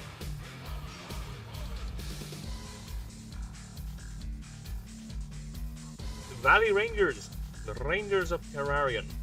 Watchers and keepers of the sleeping god Gale Varix. You can pick up Earth, Verdant, and or Base type creatures as your starter. 6 minor mana healing pots. So where is the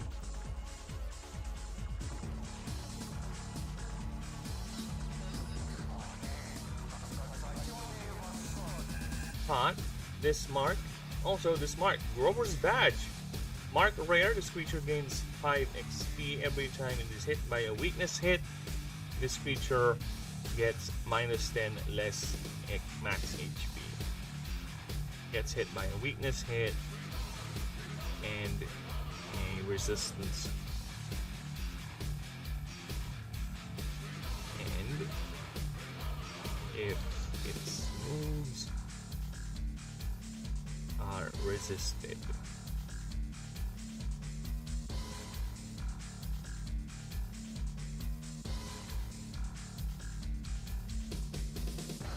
Ugh.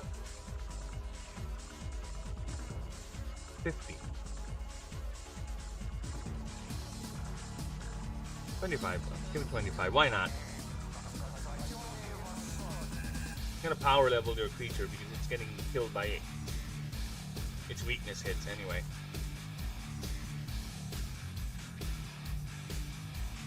Lowbenders, Rangers of Basin, deep water experts expanding the river boundary to the sea of the Terra Basin. You can pick air, any water, air, or base starter creature, or a base type creature as your starter. So yes, you're already seeing the pattern here. Rangers can pick any other creature, but it's locked to their ranger order as their starter. So much like Outsider, they're not locked, or they don't have the same starter capacity as the others. So yes. Yes. Again, the game is designed for you guys to have fun. You do you, right? You do what you think is fun. And I'm just gonna provide you the playground to have all the fun. So if you want to have fun that way, why not? Have all of it. Go.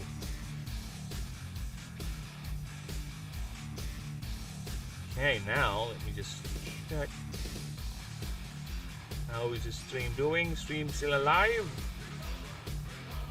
Stream is still kicking. Very nice.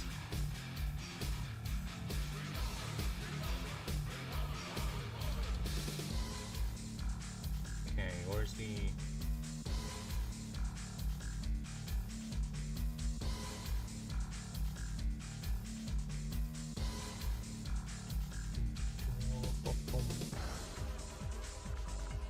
God, why is there an ad playing? Alright, now let's continue. Okay, the flow benders have a thing called you can pick anything. 2 restore gels. You have to be consistent, and this item. Oh, it's an item, okay. And this item pressure shield. Here, 3, trinket, weight 1. As long as this item is equipped, whenever this character fails a non-NPC check, this character does not suffer any morale loss. This can only be used once per run, 3 times per run. Price per run. And also the Mark Flow Regulator. Mark Rare, this creature can pay X less mana for its moves. Max 10, however, the move suffers or loses 10% damage, healing stacks buffs and debuffs per mana, for less mana. Yeah, 4 mana.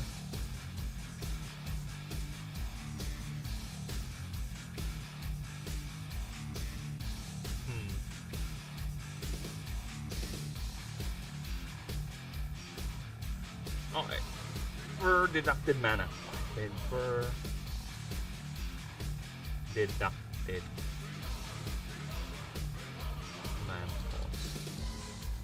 Alright. Per deducted mana.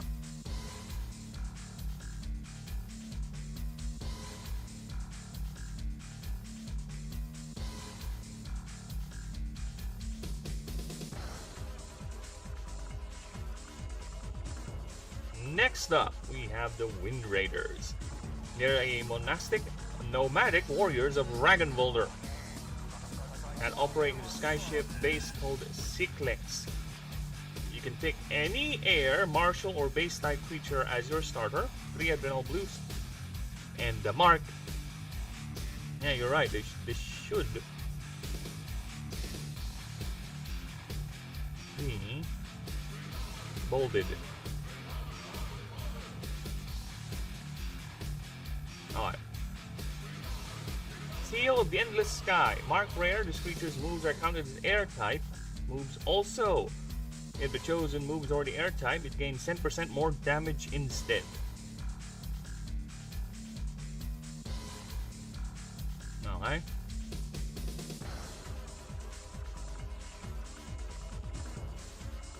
Next up is the Hands of Halud. Actually, I missed that one, so I'm going back. They are the Rangers of the Aranak Dunes, Hardcore Specialists, and Desert Hunters. You can pick any fire, earth, or base type creature as your starter, plus 2 ingenuity. This character also gets the mark called the Shard of Halud. Mark Rare, this creature can pay 2 mana to heal 10% of max HP per mana paid. So 20% max. This can only be used if the creature is at or below 50% of max HP. So I think that's fine. Number 7, the Bush Rangers. Exceptional hunters originally from the tribe of the Soroware. Task them to protect the creatures of Africanum. You can pick any martial, voltaic, or base type creature as your starter. Plus 2 strength. And this mark, Mesha. Mark Rare, this creature's weakness hits deal 10% more damage. Okay, the Nova Corps, well-funded ranger order of Balbilum, reputed to be more like a company corporate security than an actual ranger order. You can pick Voltaic, Artifice, or base type creature as your starter. This character starts with 2,000 currencies, more currencies.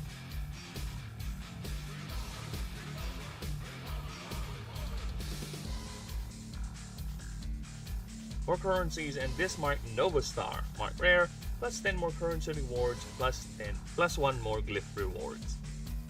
So yeah, this is the economical ranger. The Luton Guard, secretive and morally grey order of Castellan. You can pick any artifice, fey, or base type creature as your starter. Start with 4 flashbangs. This creature gets a mark called Grey Light. This creature gains a free move, Solarize. Okay. Basically, it's a heal, energy, and HP move. This does not count. This does not count. This does not consume this creature's move slots. Alright. Next is the Mempeidan, a newly founded and organized corps born in from a militia group in Lighthold. You can pick any Nyx, Verdant, or Vase type creature as your starter. Start with the item Short Spear. It's a tier 1 weapon trinket, weight 1. During your creature's turn, when an opposing creature attacks a creature you control, deal 10 piercing damage to it. This can only be used once per turn. Once per round, actually. Or once per turn. I think it's fine. Once per turn. Also, this mark, Batu Spirit. Mark rare. Once this creature's HP is at below 50% of maximum max HP, it gets a free extra turn right after the current creature's turn. This only happens once per combat. I don't see anything you need to change there. Silent Tenders. Temple Guards and Tenders considered to be priest-like rather than an actual ranger order of Nivernia. You can pick any Essence Eater or base type creature in your starter, as your starter rather. Starts with 3 Revitalizers and this mark Light Seal. Mark rare. This creature revives instantly at 10% of max HP if incapacitated. And remove all stacks, debuffs, and buffs, and all its current mana pool. This can only be once per combat. We use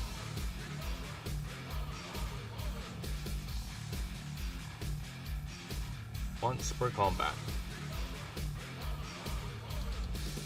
Next up, the Mage Hunters, Ranger Order of Arcanus. They specialize in hunting renegade mages. You can pick a Ether, Void, and or Vase type creature as your starter. Starts with 3 null fields and a mark called Flow Disruptor. Mark rare, or creatures attack tag moves apply mana drain instead of its corresponding effect stack. Moves this effect apply plus 1 more mana. So basically, all your status effect moves will be applying mana drain instead of whatever. Prowlers of the Waste. Masters of the Blasted Waste, founded and led by the family of the current hierarch, he which calls foes. Ranger Order of Island.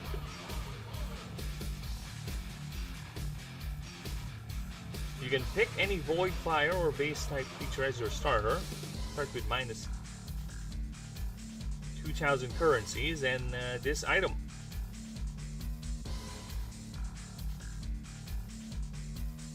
Envirosuit, Fear Free Torso, weight 6 plus 20 morale, 6 ingenuity, 6 weights, active ability.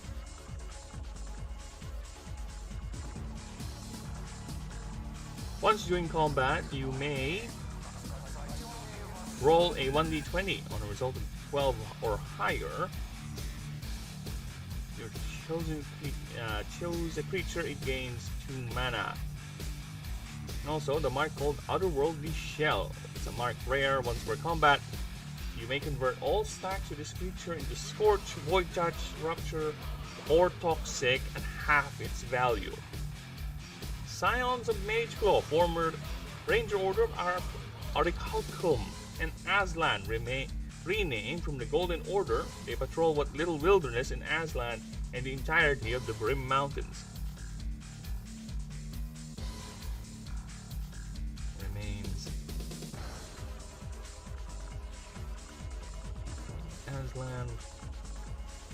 You can pick any mythical essence or base type creature as your starter. Start with 1 golden thread. And also this mark, Legacy of Azure.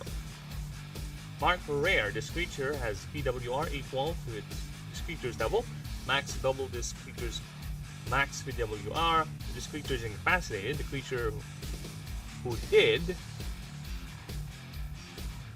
so heals 20% of its current HP.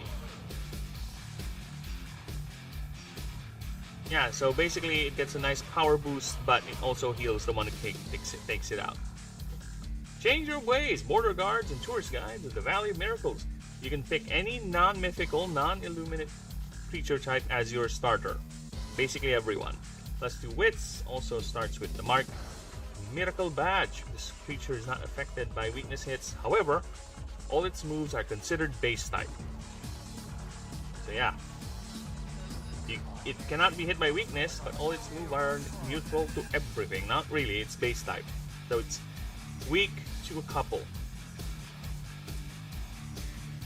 Again, the power is given, but it's rarely with no strings attached. Alright, now for the sub options. Before we get to the sub options, I'll be right back. That was a straight talking talk. I'm gonna go ahead and grab a drink. Give me a few seconds. It won't take long, alright? I'll be right back.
This indeed will be the last episode of the proofreading streams for the character backgrounds.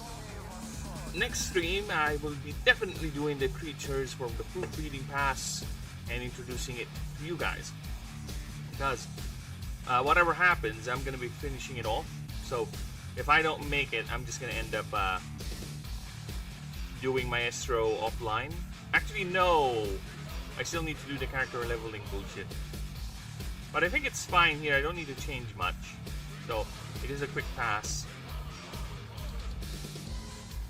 Yeah, it's just a quick pass. So, let's see what we got here for the sub options.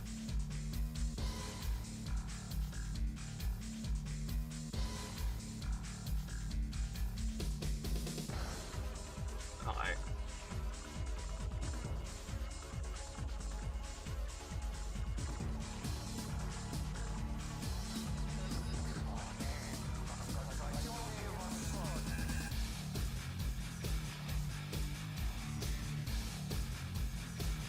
Alright, so let's see what we have here. Choose one of these sub options. You gotta wait for now. This creature gets this perk, Quarry. This character gets a unique alpha creature in a random 10 rank biome mission that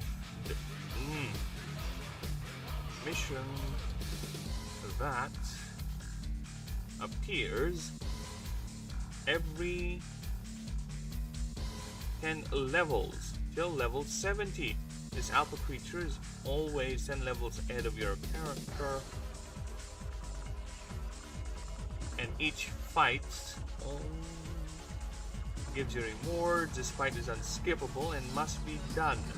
Win or lose, this mission is lost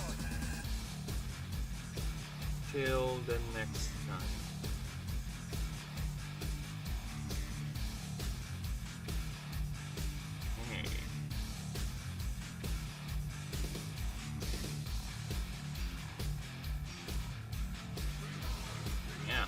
the next time.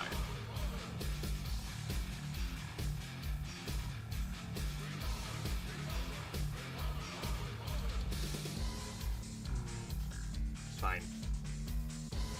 Disgraced? Question mark. This character gets an item called Reminiscent Object. It's a tier 5 key item. This character needs to roll a 1d20, 7 nodes, every 7 nodes. On a 10 up, plus 10 morale, otherwise lose 10 morale. I don't see anything to change here. The essence is still there. Character will look at the item every now and then because it's a part of their past, right? They get either sad or just remember something nice. Next is Duty Has No Bounds. This character gets this perk, Not Yet Done. This character may stay in expedition after completing its primary mission and can move in any direction as long as the nodes are connected. However, each time you do this, minus 5 morale. This effect only applies after the primary mission is complete.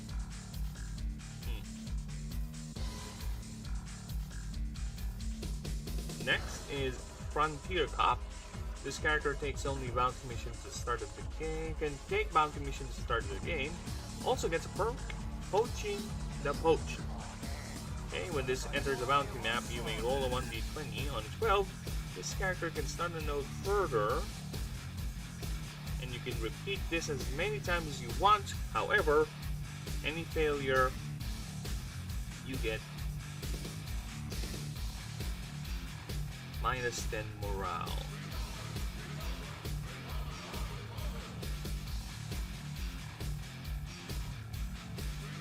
Next.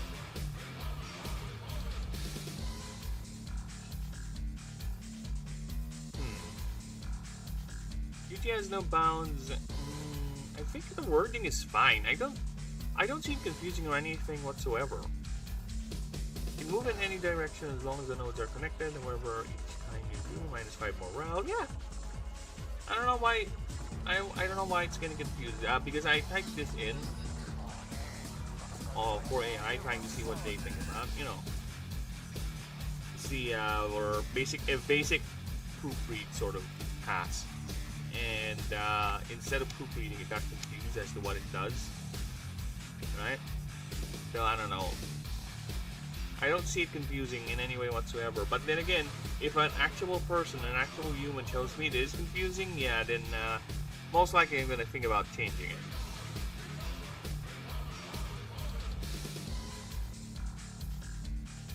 Okay, so next.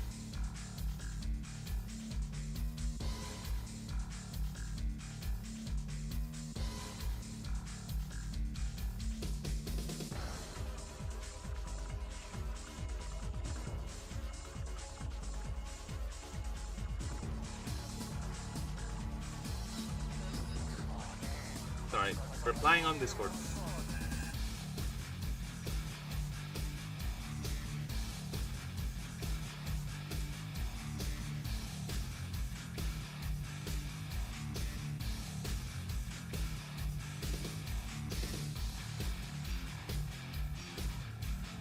Where is my OBS?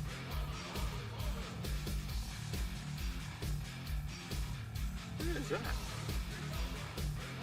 My brain is so scrambled. Alright. Next.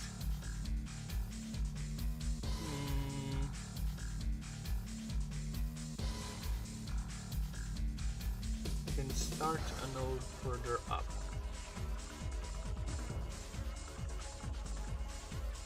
You can repeat this as many times as you want. However, any failure will get you minus 10 morale.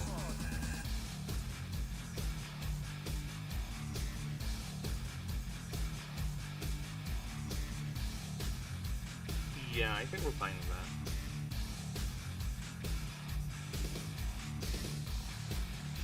that. Dual loyalties. This character can choose 2 orders, however, they only get the starter pick, marks, and shop access. Nothing else. Right.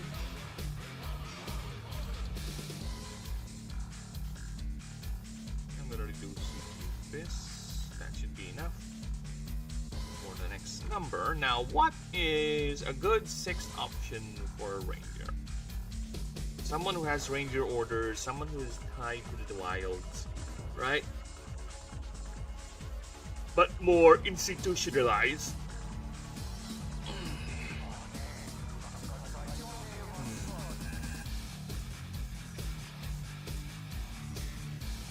What? It's kind of like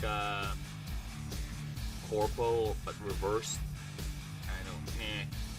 You can do that with Corpo. If you want to do that with Corpo. What can you do with you? Help me out here, brain. Yeah, I might succumb to the sleepiness because it is quite heavy.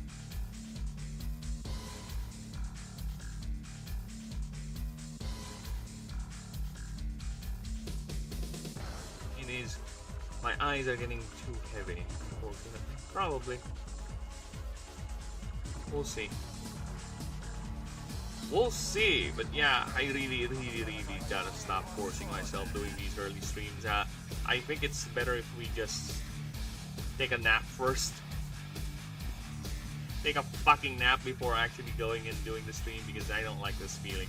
I don't like the feeling of having to fight their sleepiness. Right? It's very, very painful.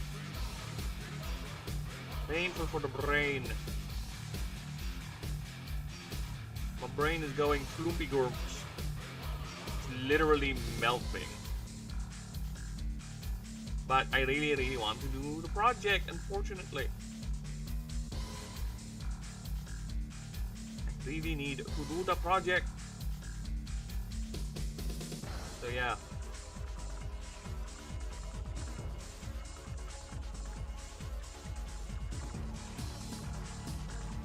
So I just need to figure out, come on, figure me out one last thing. One last option for the ranger. What would a ranger have?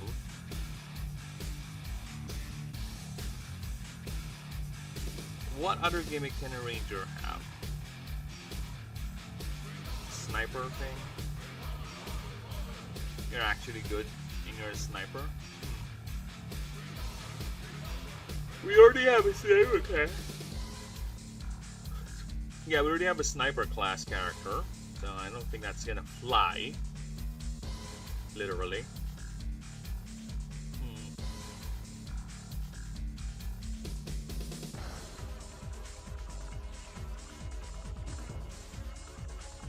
God damn it.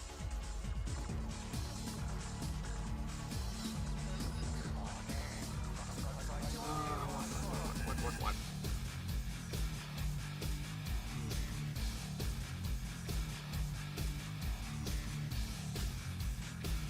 We have a frontier cop. We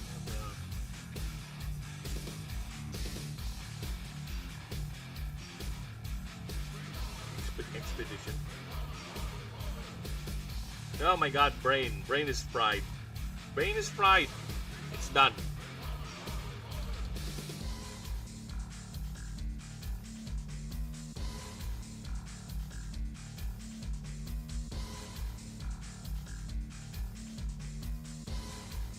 Ah, the brain is mush.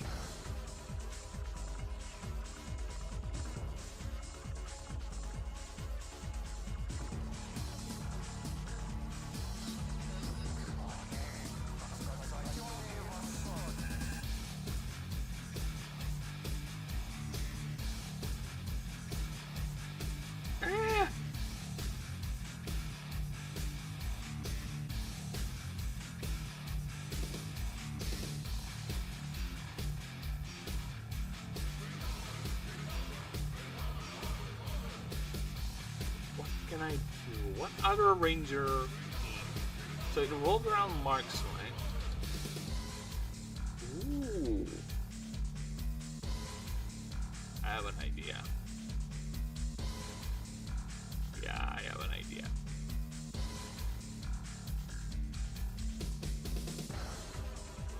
I have an idea.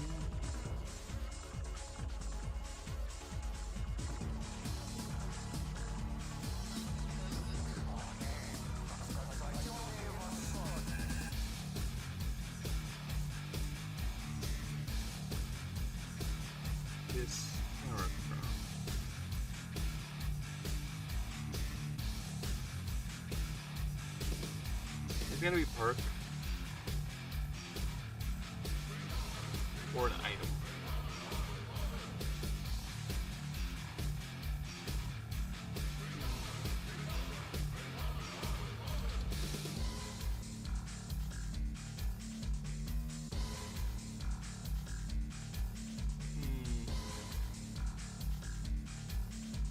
Ow. So I'm thinking, how can a ranger collect marks, right? It's through defeated enemies? Okay. That's gonna be broken as fuck because you're getting free marks, right? So is there like a roll? I think there should be a roll. And there should be a hard condition to do it. So do a roll before a creature gets knocked down. And it's gonna cost your creature's turn. And you can only do this once per round. Okay? Or rather once per combat. And the roll is gonna be very high, like 18 to 20 is a success window. Right? So I think that's fine.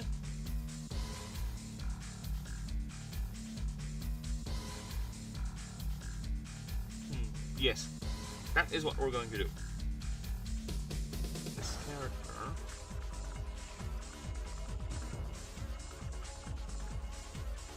gets this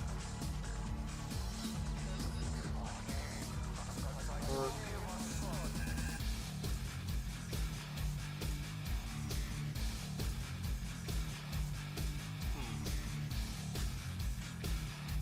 Is it a perk or an item?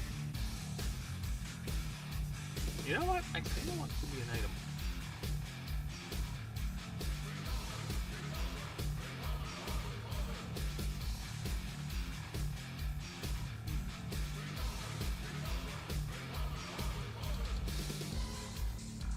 It's an item.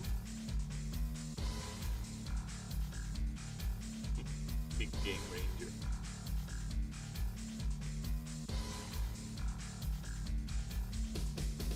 Okay.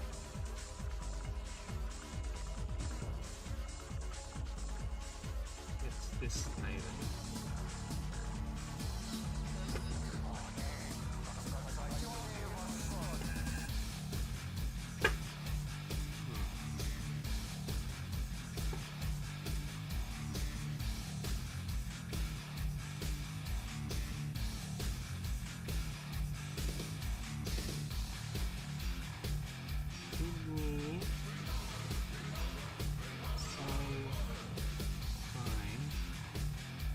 Fantasy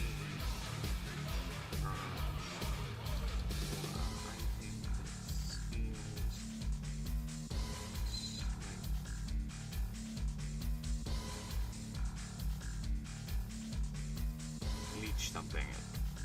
Come on, I need a good name.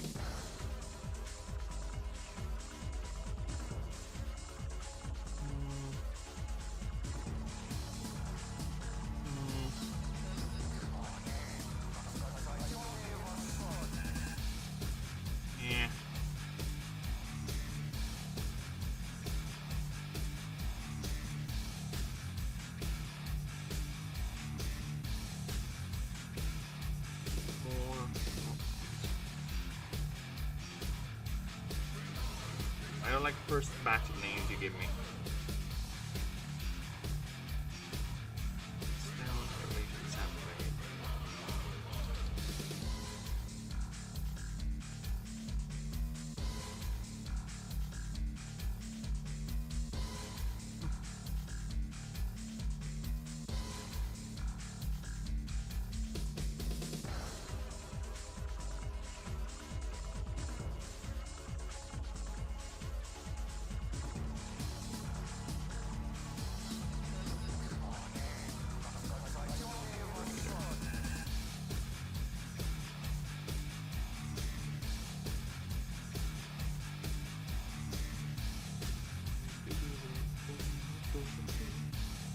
Tier 5.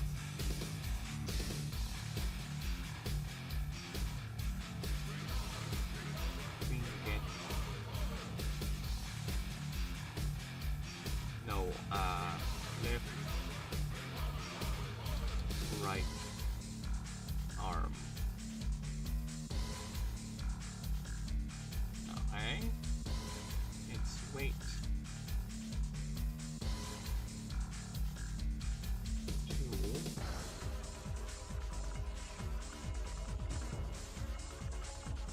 think that's it.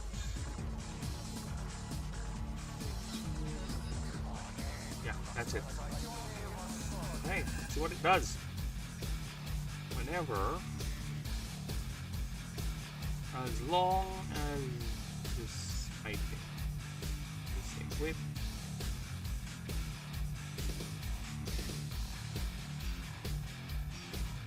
every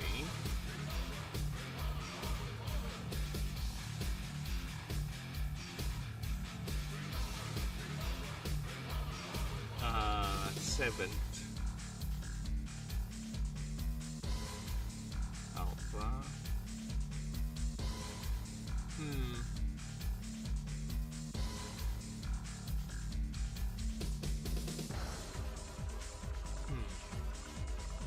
With every seventh alpha breed.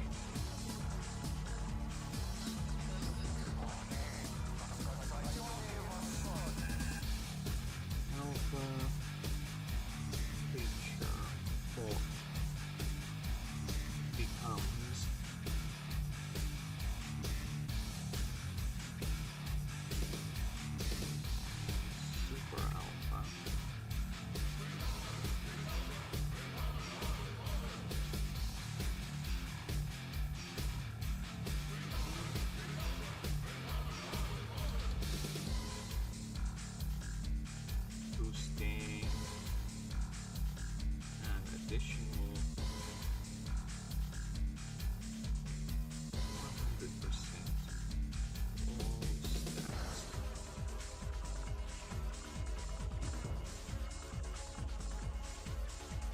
Okay.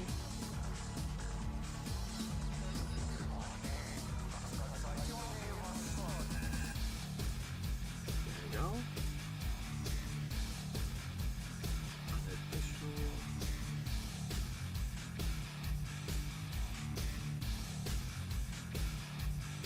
this creature is beaten,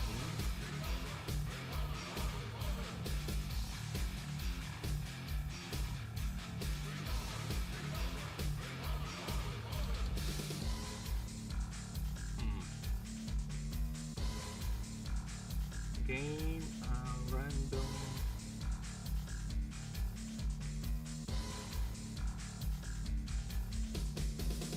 non-unique mark.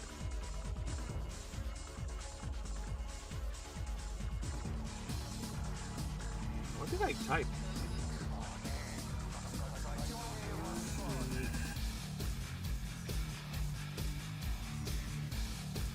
mark.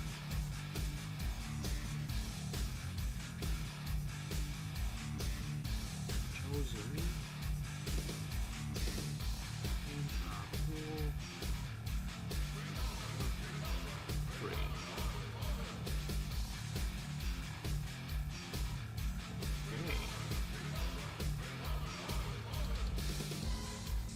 Okay. Fortunately, I think I'll call it there because I really cannot take it. My body is just fucking collapsing. Apologies everyone, I really do apologize, but we'll have to call it for now. I'm gonna go ahead and rest my brain, and I'll see you guys tomorrow. Appreciate the lurkers, appreciate the new chatters. Denisium, thank you. I saw you there. Gourmet, I saw you. And Umer, y'all have a good one, okay? Have an amazing day. And I'll be back next time. Okay, how do I turn this thing off? Oh, why is it always going there? Every time I minimize that bloody thing, it insists on going on that side.